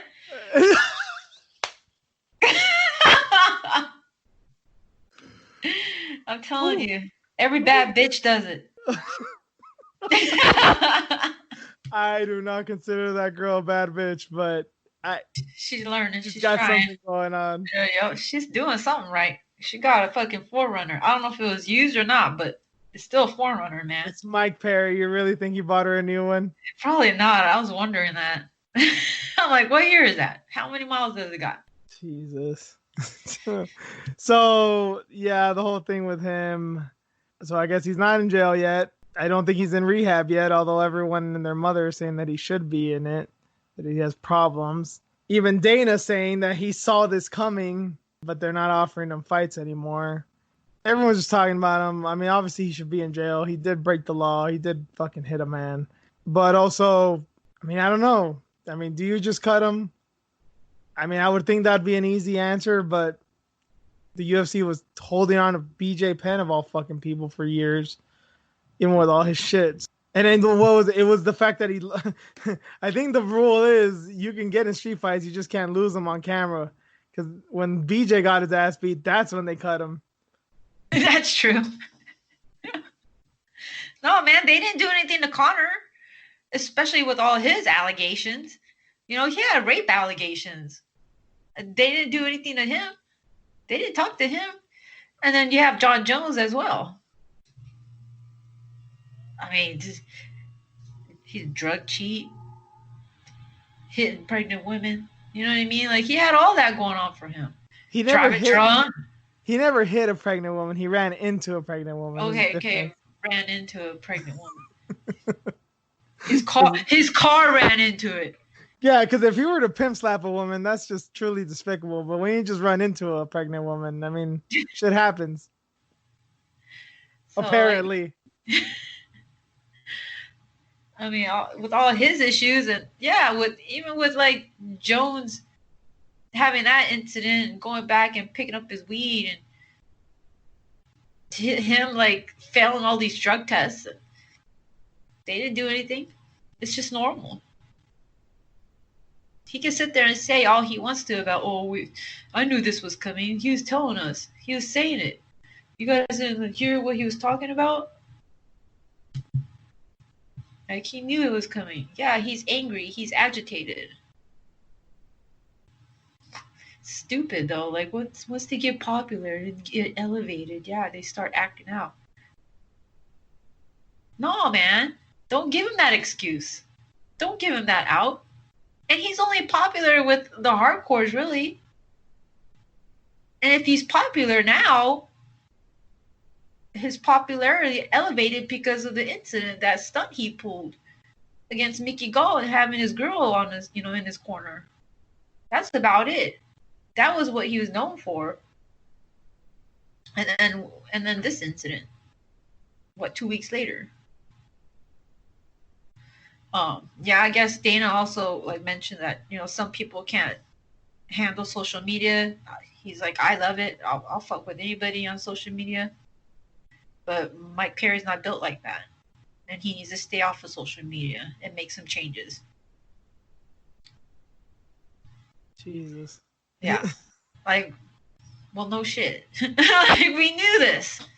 We've been knowing this. How many times has he like tweeted some outlandish shit? Dude, it was MMA fans were like some of the most fucking craziest degenerates I think I've ever encountered. The dude wins his fight against Mickey Gall of all people, which isn't even that impressive. I forgot who tweeted it around the time and said, like, imagine being Mickey Gall, putting in a full fight camp with top-notch fighters and athletes, and you get your ass beat by a dude who was training with his girlfriend. I was actually impressed with that. I'm like, Mickey Gall doesn't look bad, but Mike Perry, man, he had the glow. He wins that fight, talks about, I don't want to be paying taxes. I want my whole money. And people were like, yeah, let's do a GoFundMe to pay his fucking taxes. Oh my God. Dude. Meanwhile, Nick Diaz is still out here. God knows how much he owes in taxes. Nobody cares about the Mexican, huh? I'm pretty sure Nate paid for it, made sure his brother won't get in trouble. I mean, Nate has a little girl and a pretty smart girlfriend, so. Trying to figure out the percentages and shit. Oh my God, that must have been a fun night. Trying to get his finance. Oh my God, can you imagine being Nate Diaz's accountant? Trying to explain this shit to him? I bet his girl does it all. I would hope so. Probably knows how to speak to him to the point where they like understand each other. Oh my God. Gotta be, man. They've been together forever and they have a kid together. So, do you know? I know. Is she from Stockton? I think so. I'm like, she'd have to be, because to be honest, if Chelsea Chandler's any example, white girls from Stockton are just built different. They're just made of different shit. Those girls are hood as hell. Oh yeah, Stockton's bad, man. I know. Don't fuck with those white people, man. Don't. At nighttime, we just like breeze by there, like just keep going. Don't stop in Stockton. Not at nighttime. Get off the freeway, go down the wrong street, you might get in real trouble. So don't even go. If you need to go to the bathroom, fucking hold it. Just keep going. That and Modesto. Modesto can get really sketch too. And that's on the way. Oh man. Speaking of sketchy and stupid ass human beings, Henzo Gracie has been in the news lately. I mean, stupid ass human being. Jesus Christ, dude! Like, it's not even a thing of like that I consider this dude like this evil piece of shit like a lot of people are. He's not a good guy for sure, but he's just so fucking stupid. Like, he's stuck in the dark ages, man. And I've been saying for weeks now, especially with all these posts that he does, the Gracies are pieces of shit. I don't know why anyone respects them nowadays. I get the lineage and all that, and I get that there's some respect is owed just for the martial arts aspect of it, but as people, they fucking suck. And Henzo is amongst the worst. And I've always known this. Yeah, that was it for me, man. Like, because of the whole jiu-jitsu aspect of it, I'm like, they're the godfathers. I gotta respect him. I gotta have some sort of respect for him. No, man, that's it. That's Dude, it it. I was can't. what, just 2 weeks ago, the Gina Carano post? People forgot about that shit. I didn't. And well, once you start re-quoting Heinrich Himmler and telling young girls, I don't even remember what that last post was. I didn't even want to know. Some shit about the mother and her daughter and to send pictures, and I don't fucking know. That shit was weird. I I really hope this is a thing of English being a second language that he can't get his point across, but whatever his point was, I'm sure it was awful. Oh no, fuck that. That's don't give him that excuse. He's I been don't here longer than that. He well, knows better. I don't even know what he was trying to get across. Like I was really trying to I just what putting two and two together. I was like, this doesn't imply good things, but I have no idea what he's talking about. But yeah, then the whole Gina Carano thing of be a lady type shit, and then yeah, doubling down on Heinrich fucking Himmler, man. Oh my god. I'm not Just surprised because I mean he also hung out with that Chechnyan. yeah, they're all in bed together with all yeah, I know. Yeah. I mean after that dude like put a hit out or whatever on all like the LGBTQ community out there. Yeah, I mean they basically imprisoned all of them and Yeah. tortured and Even I don't know after how right many after killed. that, after that incident, Henzo still went out there and did like a seminar or whatever, and I was hanging out with that dude. Henner with his. Sometimes I think he's a good dude, but he's sketch and just shit that wouldn't happen. Happened with Brian Ortega and that June Park dude, that Korean K-pop star, and then just for personal reasons too. Didn't happen to me, but I know some shit. And then the other one, his brother. Fuck, I forgot his name. I can see his face now. Orion? No, is that his cousin? Bellator. He fought in Bellator. He was running Polaris. And Oh fuck! I fucking forgot his name, dude. Yes, that piece of shit. The yeah, one that doesn't pay. yep, he's a fraudster. Hoist Like Hoist is a tax dodger and try to sucker punch fucking Eddie Bravo because I he guess beat his brother's fucking ass. yes, yeah, A bitch, harassing man. Eddie. Yeah, exactly. Fucking sore losers. I can't, man. Can't. And Can't dude, respect them anymore. I can't. and then fucking as I said even earlier, I tweeted about this week too with Kron. I know people, me probably being at the top of the list, making fun of him for being a flat earther. I don't give a shit if you believe in flat Earth. I mean, it drives me fucking crazy, and it's the stupidest shit I've heard in my life. But here's the thing that nobody wants to talk about with flat Earthers. It seems trivial, yeah, and it's like, oh, okay, they're just stupid and they don't understand or whatever. The reason they believe in flat Earth is because they believe every conspiracy theory known to man, and usually at the top of the list is the whole Jews control the world type shit. I don't know per se exactly what Kron Gracie believes, but I'm willing to bet big money that he believes in, yeah, Jews are the source of all evil in the world type shit. Damn, man. I hope not, man. Only Oh, because I'm positive. I am like dead certain about this. only because that he's been hanging out in NorCal with the Diaz brothers, and then just their group of guys is just all from all walks of life. So I just hope that he's not like that. Because if you're up here, you're training with them. It's a little bit more diverse, and we ain't going. They're not gonna stand for that kind of shit. They don't give a fuck who you are. So I'm hoping he's not like that because he's a little bit more educated because Then he's been out again, there. then again, I thought Jake Shields was like this big San Francisco liberal, and here he is talking about how COVID is bullshit. So not even Jake Shields is safe. God, I wonder how they feel about that. Like, Gilbert, and all them. Gilbert and his wife. God, I forgot her name, man. Carrie, Carrie, yeah, I keep forgetting people's names. Because I thought they had a little kid. I could I, have swore they I had a little kid. I know Gilbert has a son, but I don't know how old he is. I want to say he's probably like 5, 6 or something. I don't think he's like a baby or nothing. I mean, those are your homies, and even Nate has a kid, and you're over here like, yeah, it's all fake. Da da da da. Like what? They have kids to protect. I'm willing to bet big money too that Kron believes that COVID is all bullshit too.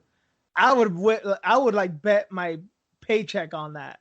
Man, that would be, dude. Your Of people course are he does. dying, man. Of course he does. Dude, he believes in every dying. conspiracy theory. Crazy, man. Well, Brazil's that president got COVID. Yes. Oh my God. Thank you. He got COVID. Like, you don't believe that? Like, even that guy.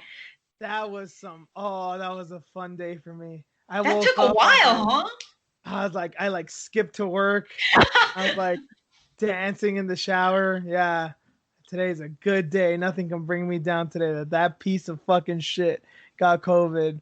I mean, I'm assuming he'll probably be okay because, you know, the devil lives long. But yeah, if he goes down, I ain't gonna cry. Well, it took a long time for him to actually test positive. Yeah, because he's been out and about. Hasn't he been like shaking hands and like meeting people and shit too? Like just totally not giving a fuck. Yes, he's been out there. He hasn't. No, even from the beginning, he said, "I don't give a shit," and he got it finally. Like, damn, Karma was like, "Nope, not today. I'm caught up with you now. You had your chance." Jair, I bet even your dear idol Augusto Pinochet would have told you to put a fucking mask on and put some goddamn hand sanitizer on, you dirty fucking animal. Fuck you.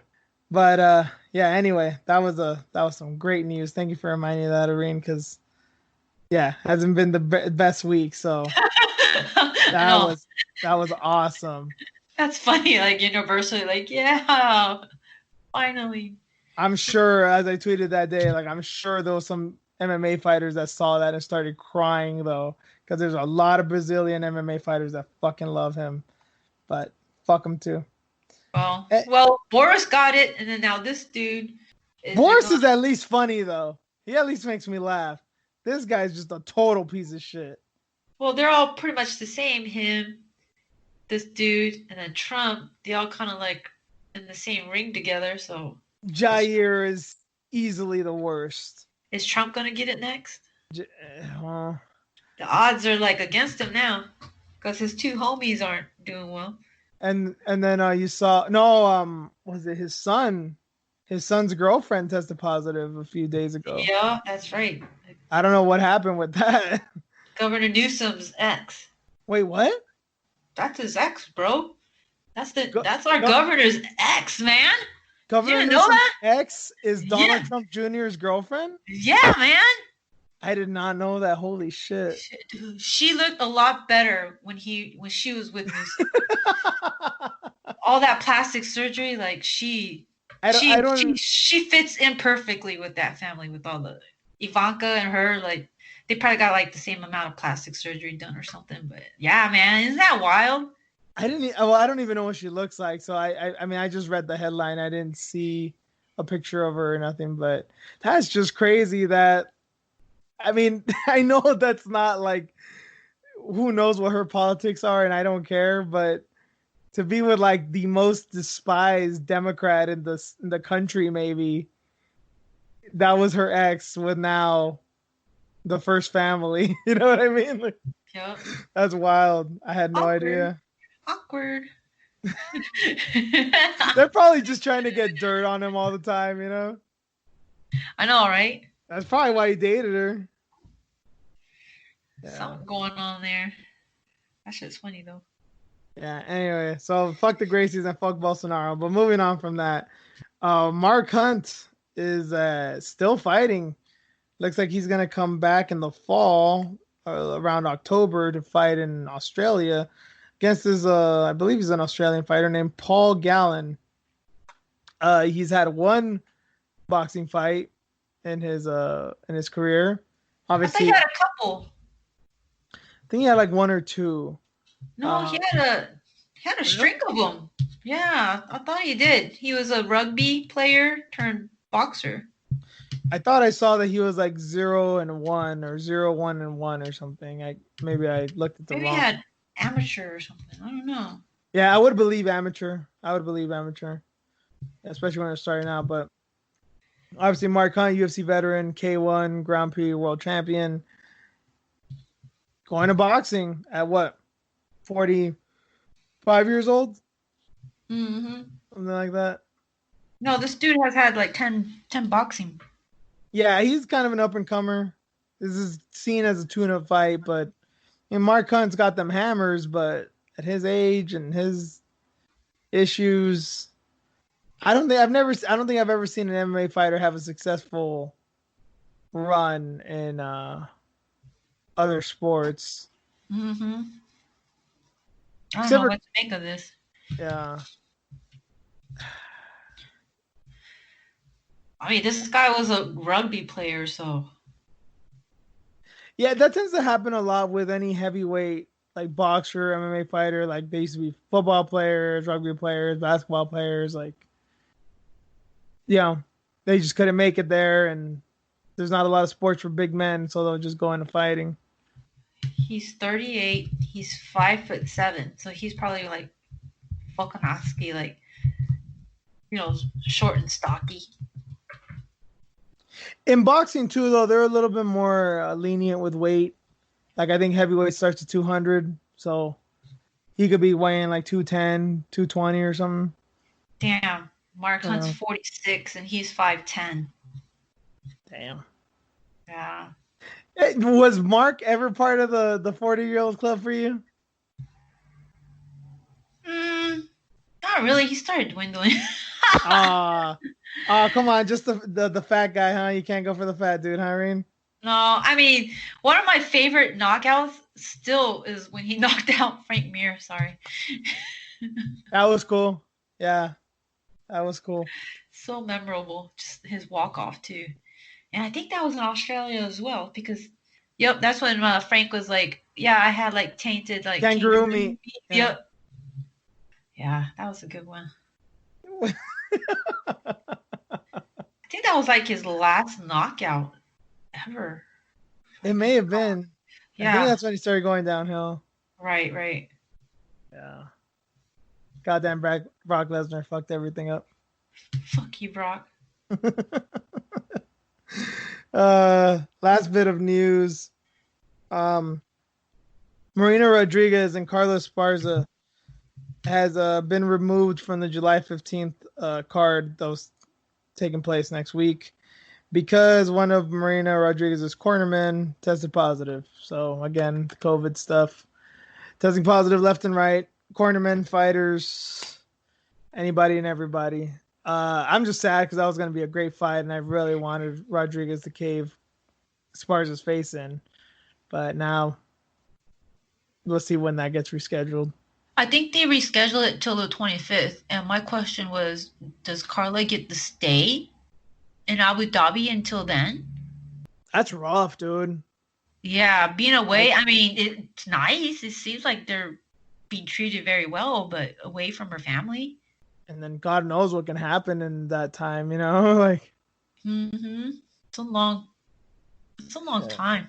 Yeah, when the challenges we're facing right now, because shit changes daily. So especially that she's from the OC.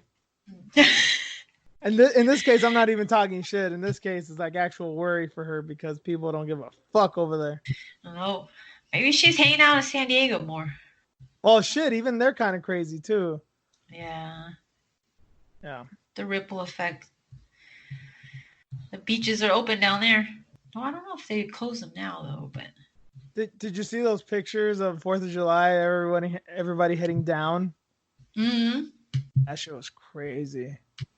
Because I wasn't out and about like I was going out, but like I went to this few stores or that 4th of July weekend. The streets were like empty. And I thought I'd definitely see at least more people in the stores, just getting food and sodas and shit like that. But they were pretty empty. And then I saw those pictures. I'm like, oh, yeah, they're not here. They fucking went out of town. They really need their beaches. Huh. Yeah. During a pandemic. Okay. I don't even, like, me personally, I don't I mean, I don't want to risk it, but it seems like it's kind of minimal that you might get infected at the beach. But do you really need it that bad that you need to go down like 200 miles and be with just thousands of people? Like at that Right. point, it's not even going to be fun, even if you don't believe in it. Right. It's already bad enough as it is, right? Like, what the fuck? Do you really want to do this? And then just what if you get hurt? What if something happens? The hospitals are getting filled up. That was my other worry too, like just doing anything. Am I going to be able to see the doctor immediately? Probably not. I gotta lay low. I don't know about your area, but I will say this: my mom has been wanting to see a doctor for some stuff right now, and she was about to in a week or two, and they just rescheduled her again. It's been Oh like three, god. 4 months. Yeah, Oh my god. they're Yeah. already doing that. So yeah, you're right. No, it's scary, man. It's not. I mean, I guess on the west side of us, West Sacramento, their hospitals are all filled up now. There's like people coming from the Bay Area because their hospitals are starting to get, heavy down there too. So they're trying to transport people up here. So yeah, it's just getting rough, man. So why even take that chance? And then if can you get help right away? Call 911. Got that issue too. Yeah, totally other issue. Not get into that. Mm-hmm. So Yeah, go for days on that one. so let's move on from that and get into some matchups. First up, an event taking place on August 22nd. These are all presumably at the Apex because after Fight Island, looks like everything's taking place at the Apex. First fight, Michelle Watterson will be fighting our girl Angela Hill, and don't even have to ask you who you're going for there. This was like straight out of the Reen playbook. Yay! You already know me, man. I'm going for Angela Hill, and I think she can get it done. Just a traitor, Reen. Just a She's gonna traitor. send Michelle packing. Go ahead and have fun dancing with Holly Holm. She's Go play pendulum again. she's white. She's Asian. Has a husband in the Air Force, and no, nothing from you. Damn. What, man? Told you, man. I bet her mama wasn't happy when she was like, I should get a title shot. I've been in the top 10 for this many months and this many years I've been fighting. Just because of that? Just never enough for you. Just never enough. Man, I don't think her mama was really happy about that. I'm telling you. If she's from the motherland, I don't think she plays that game. She's just like Zhang's mama. Well, that's just because Asian moms are never happy. Oh, exactly. You get my struggle, man. I don't, and I'm glad I don't have an Asian mother because, God damn it, I mean, I'd probably be a better man, but I wouldn't be a happier man, and I'm barely happy as it is. It's tough, man. Yeah, struggle. As Ali Wong said in one of her specials, one of my favorite jokes, talking about this intersection in LA. I think she was talking about Pico and Crenshaw, where it's an eternal battle between Koreans and Mexicans, and the battle is loud music and frowning. You can guess who the frowners are. Oh goodness. But yes, Team Angie Hill, and I promise I will get one of her shirts soon because they're so cool. I know. I like the Yoda one. I think I might get the one with the fro and the pick. I like that one. Oh, I haven't seen that one yet. Yeah, it's a skull. It says Overkill, and it's a skull, and it has her fro with an afro pick through it. Yeah. Oh, I gotta look that up. Yeah, that's cool. Yeah, I think some Muay Thai fighter just bought it. She was like freaking out. I was like, oh my God, I'm such a big fan. And he bought my shirt. I forget his name though, but yeah. That's that cool. Post. Good for her, man. I love her. She's another one. Just like love her. So good for her. She's going to Abu Dhabi, right? Or no? No, it's after. Yeah, it's after Apex, most likely. Damn, man. She's not going to be in Abu Dhabi. She deserves it. Oh, that's right. She'd been asking for it, huh? Yeah, that and then just treat my girl, man. Maybe it's because she got that in trouble with USADA for that shirt or whatever. They decided to punish her. I don't know. If you don't know, she made a shirt in the Dare style, the the drug Yeah. abuse, yeah, thing from back when we were kids in the USADA lettering. It was pretty cool. But Yeah. yeah, they told her bring it down. I will sue you into third world poverty. So that happened. Oh, cool. Next up, another one of your favorites, Claudia Gadelha. She's gonna meet Yan Zhonan on September 26th at some Apex event, most likely. Man, I almost forgot about this Yan Zhonan chick, and I remember that's the one that beat the fucking shit out of Karolina Kowalkiewicz. So, especially Gadelha with the hill, I don't know. Every time I feel like this Gadelha's time to finally. I mean, it's not like she hasn't lost, but I feel like she's gonna get knocked out soon or something, and I don't know. This is gonna be a good fight. I don't know. I don't know who's gonna win. She might lose an eye too. Shit. Fuck her eye up. Or lose a titty. I don't know. Oh, fucking. Oh, I forgot Carolina, right? Oh, Yes. Yes. I wonder how bad she's memories. doing. She's all right now. I mean, she Hope still so. didn't look as bad as Joanna after her fight with Wiley. That shit that took like a month. Remember her bruises on her chest? How the fuck did that happen? Yes. I'm still trying to wrap my head around that. Just all that blood draining. Like, damn. The body, man. The human body. Crazy. Props to her for taking pictures, though. You think she would have been hiding out for like a month? Like she was still taking pictures. Yeah. Say what you will about that, but that takes some guts. Instagram model. Yeah, that's reserved for other girls. Rachel. She's still a great fighter. You can't take that away from her. Yeah, I know. I'm just fucking around. Oh man. If you can go with Wiley like that, yeah, you deserve all the praise. Yeah, that's true. And we got two fights coming up on a September 12th card. One that I'm very psyched for, that we're both very psyched. Well, actually, no. This is the exact same thing, just on different sides of the coin. KGB Lee is going to be fighting Roxy. Andrea Lee fighting Roxanne Modafferi. And Thiago Santos is going to fight Glover Teixeira. I'll just let you start. It's not fair. Oh my god, it's not fair. I still don't know who to go with. On either? Yes. I know. God, these are good fights though.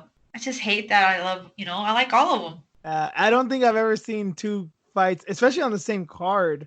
Like I've seen some of these fights here and there. I'm like, oh man, I don't want to root against or for anyone in this one.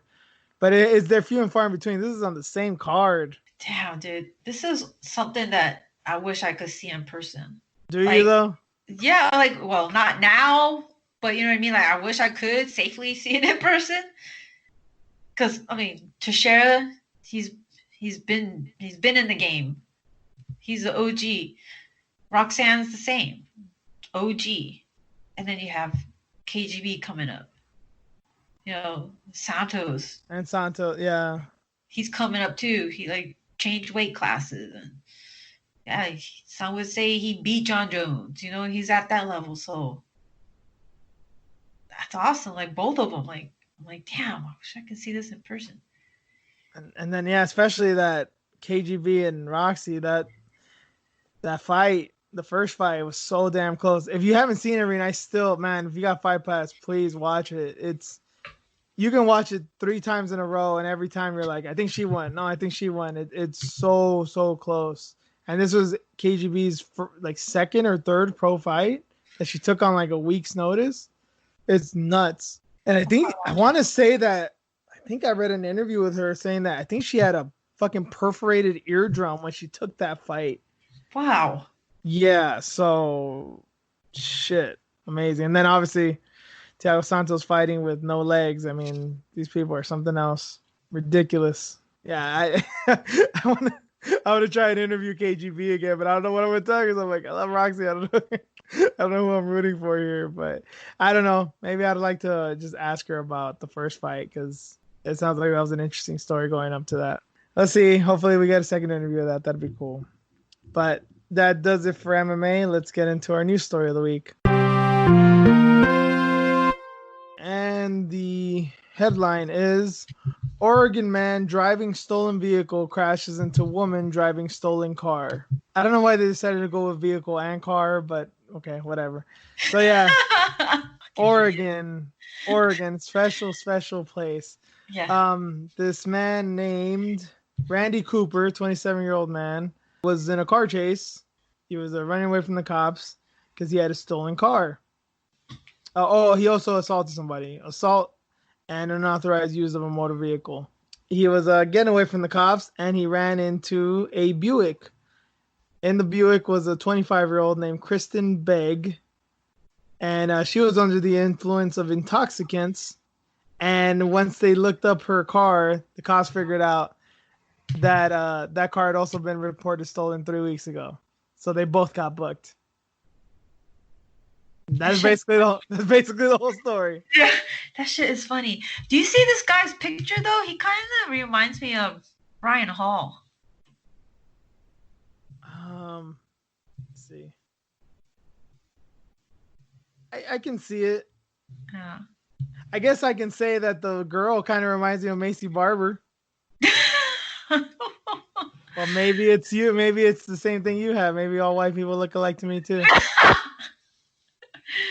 I was about to say that. Like, white people look the same.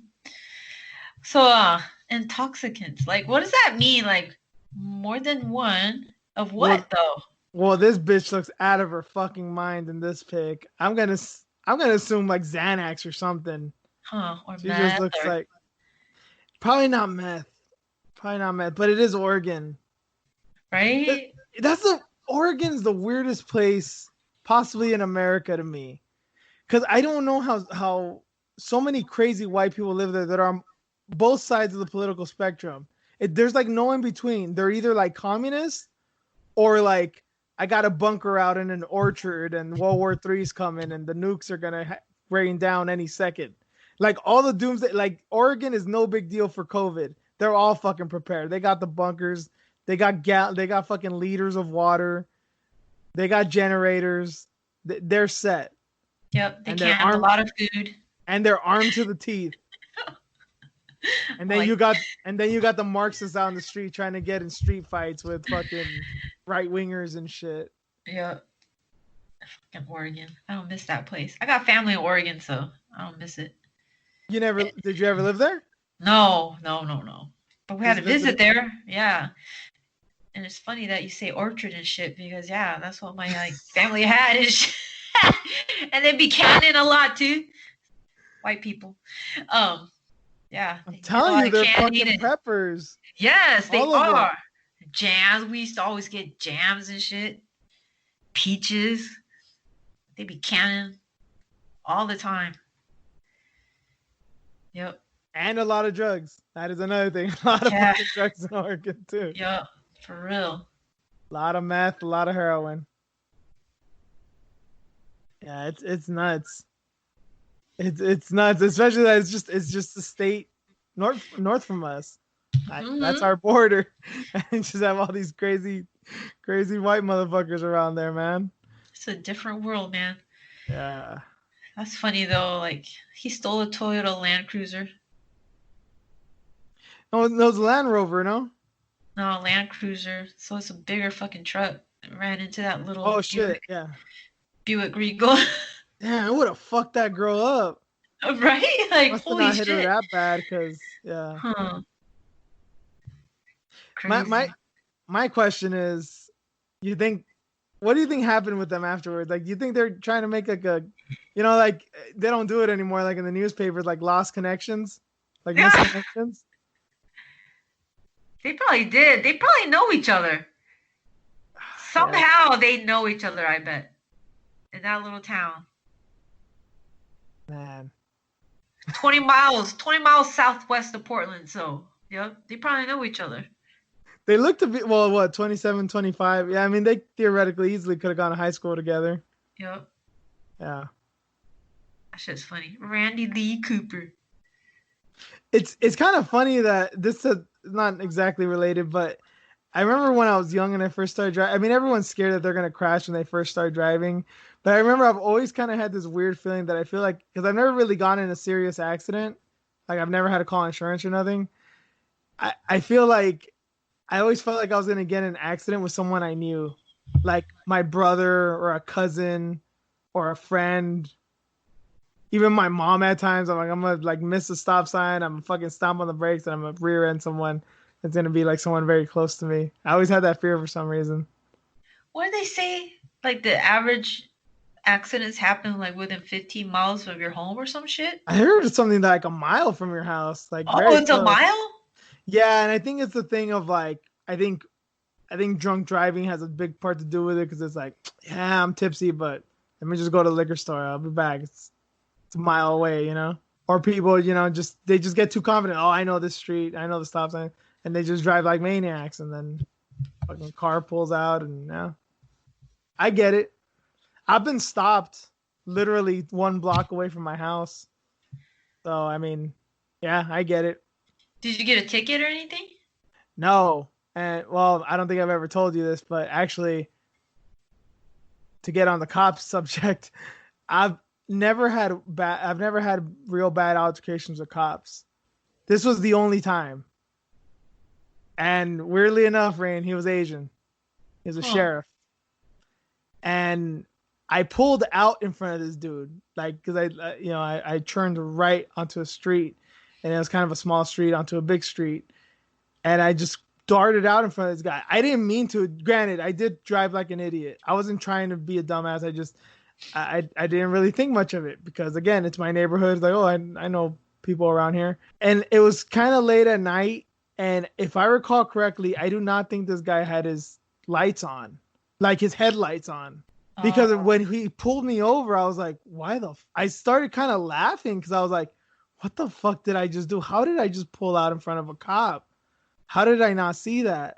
Like I was asking myself this as he was approaching the car, and I was like, and then until later on, I realized like I don't think this motherfucker had his lights on because if not, why would I have done that? And this guy was berating me, and this is why we have a dangerous job, and people like you are endangering us, and they give you like a $2,000 ticket, and I had my sister with me too, so that was that was the only time I've ever had anybody with me while I got a ticket. Usually I've been by myself. So I think that's the only reason I got away. I didn't get a ticket. I mean, this guy fucking read me the riot act and even tried to pull some triggering shit on me with certain things in my past. But yeah, nothing what? happened in the end. Yeah, I won't go into details about that one. I'll tell you off air. Fucking But but bullshit. this is why I say like I tell people like my nephew and people tell me, oh yeah, I got pulled over the other day, but I got let go. And I ask him, was the cop white? And he said yes. And every good encounter I've had with the cops been white. I do not expect any mercy from minority cops ever, and I've never gotten it. I've never had cops be dicks to me aside from that guy, but I'm not at all surprised that it was a minority. White cops, at least half of them have been cool with me. Damn. Good Yeah, on you. yeah. But yeah, totally different subject. But actually, there's something I texted you earlier that I was curious about because there's no taboos here, so we kind of made a mention to this. So, what do you make of the stereotype of Asians can't drive? Since we're on the subject, It's true. It's fucking true. I love going down to the south side. If you're from Sacramento, if you go south, to the south side, you know what I'm fucking talking about. It's hard driving out there, man. oh my god, There's a is this lot where of all Asians. is this where all the Vietnamese stores are that you go to? Yep, yep. I go to Little Saigon. It's all Asians, man. And it's hard. It's hard. You gotta be patient. You gotta be patient trying to like get into the middle lane. They be trying to like get in the middle lane at the same time, almost hitting you, barreling down too. I'm like, no, this ain't a fucking lane. The parking, they park very slow, especially the older ladies. Sorry, grandmas. Like it's hard, man, going down there. Good food though. A lot of good food. Laos food, Vietnamese food, like all kinds. The markets down there. I love going down there. It's just the fucking Asian drivers, man. And every time I'm like, it's got to be an Asian driver. I look over, yep, it's a Wow, fucking Asian driver. Like, god damn it, get out of the road. It's probably an Asian driver. Yep, it is. I be talking wow. shit. I be talking shit. Hey man, my mom's one of them too. She's a bad Asian driver. She drives me nuts. Like, she's not bad, but she actually does the speed limit. If it's 35, she will do 35. Okay. She's one of those. So I'm typically driving all the time. And then she gets upset with me because I'm like over here changing lanes and going back and forth and, you know, just maneuvering, trying to get to places. Like a good American. Yeah, you're like your typical driver. Yeah. You know, defensive driving. And just some Asians are just like, oh, la, la, la, la. They got their sun visor on and shit, and they got their like arms all covered up. Like, no wonder you can't fucking drive, man. You're too worried about the sun. I'm sorry, man. It's the truth. Those are my peoples. I know what's up. Like, seriously.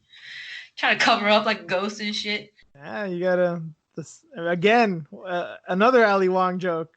The Asian people's mortal enemy, the sun. Yeah, man. Can't see. Just see their eyes. Fucking ninja. They're like dressed up as ninjas. Oh, They're hella small too. They're so short. Can barely see over the fucking steering wheel. See, this is why I can't be in power, because I would do these kind of studies. Like, why is this a thing? Okay, can we prove this? Can Asian people really not drive? Let's figure out why. We need to address these issues. Dude, I don't think we're used to these big ass cars out here too. I think that's another reason why, like, we're not It used to seems like most Asian people I know drive like Toyotas and Hondas and shit. Yeah, but if you go back to the motherland, if you go back home, their cars are even smaller than that. Oh, Our streets are even smaller than that. We can somehow maneuver through all these little streets, but somehow these big streets, maybe it's just too much for them. Yeah, you're going way too fast. Streets are way too big. You know, these trucks are massive. I was gonna say, like, well, what about like a fucking like a Ford F-250 and shit? You know, like a dually truck and shit, like next to them. Yeah, yep. They're not used to that over there. Like, if you go to Okinawa, there's some places where it's just one lane and you got to share the road. Oh, fuck that, man. And there's like fucking like tropical storm going on, and it's rainy hard, and they can drive no problem. They're cool. Come out here, it's like, what the fuck? How do I drive? What's going on? Why is it so sunny? Where's the fucking rain? I need some rain to drive. It sounds like that scene in Forrest Gump about raining for 4 months and all of a sudden it just clears up. Right? It's seriously like California people can't drive in the rain. No, we can't. Oh, they cannot drive in the rain. Even if it's sprinkling just a little bit, like they cannot drive in the rain. Is that what is needed? Like for the island and jungle Asians, like just put some rain in this bitch and we'll drive like it's nobody's business. Yep. You can see it don't matter. Wiper blades going like hella fast. It's not the fastest notch. They can still see.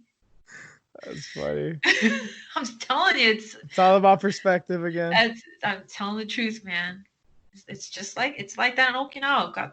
Okinawa's a little island. We got little roads, and just rain just comes out of nowhere sometimes, and drive fine. Out here, I don't know what's going on. We don't got it on the street.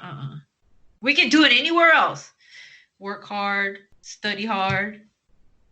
You know, excel at everything except for driving. Apparently, you don't study the driving manual hard enough. You wasted it on everything else. It's so funny too, man, because in Japan, the driving test is manual. It's a manual car that you have to test on. You don't get an automatic, but somehow can't drive out here. You think they're professionals, right? You have to do the parking, you know, everything. You have to stop on a dime pretty much. Like they critique you on every fucking thing. They even have a course for it. You don't go out on the street and drive. They have a course. Like DMV, like right up back. Like, come on, let's go. So it's like a government car? Like a DMV car? Like here, everybody drives this one? You still have to bring your own, but there's a course. Still got to bring your own, but there's a course. Little bumps here and there, parallel parking, like everything. But it's all manual. You have to drive a stick. Bring a stick. That's why I'm like, you don't want Asians taking over, especially Japanese people. You don't want us taking over. All y'all gonna fucking fail the driving test. And that's just a driving test. I want to talk to someone who took their driver's test and had an Asian DMV employee. Especially right? A non-Asian Non-Asian driver, Asian DMV employee. Can only imagine the dynamics. No, right? I would pay to see that. Like, I would pay just to put a camera on the dashboard because there's We so should much do that. tension. Because at any minute it's like, what the fuck are you to tell me? Like, this is what white women, black dudes, Mexicans, they're all just gonna be thinking the same thing. Yeah, judge me, motherfucker. They don't even have to say anything. They just look at you. Yeah. I think since we went this route, next week we have to do Ask a Mexican since we just did Ask an Asian. So Yay! Okay. that'll be totally on you. You can pick and choose whatever you want. I love it. I will answer anything because clearly nothing's off limits here. But Yeah, fuck it, man. The world is burning. you got to figure some of this shit out before they take us. Yep. So thank you guys for your time. Thank you for staying with us for this extended episode. Yeah, you can keep up with me on Twitter at juice_MMA, Instagram as well. How about you, Rain? Fox with you on Instagram and Twitter. And you can follow the podcast at iFoxWithJuice on Twitter and Instagram as well. We're everywhere podcasts are. Spreaker, Spotify, iTunes, you name it, we're there. In addition to all that, Reen, any additional stuff you want to plug or nothing to let out yet? Just check out my Instagram. I've been doing a lot of designs and whatnot, digital designs. And then I might be coming out with some other stuff too. Just keep an eye out. We're still planning on trying to help our communities out. It's just been difficult trying to get supplies and whatnot, because just these COVID protocols, and Amazon's kind of delaying on some of their shipments too, but it's slowly coming along, so just keep an eye out. Perfect. Yeah, once again, thank you, everybody. Thanks for your time, and hope to see you all next week. Later. See you.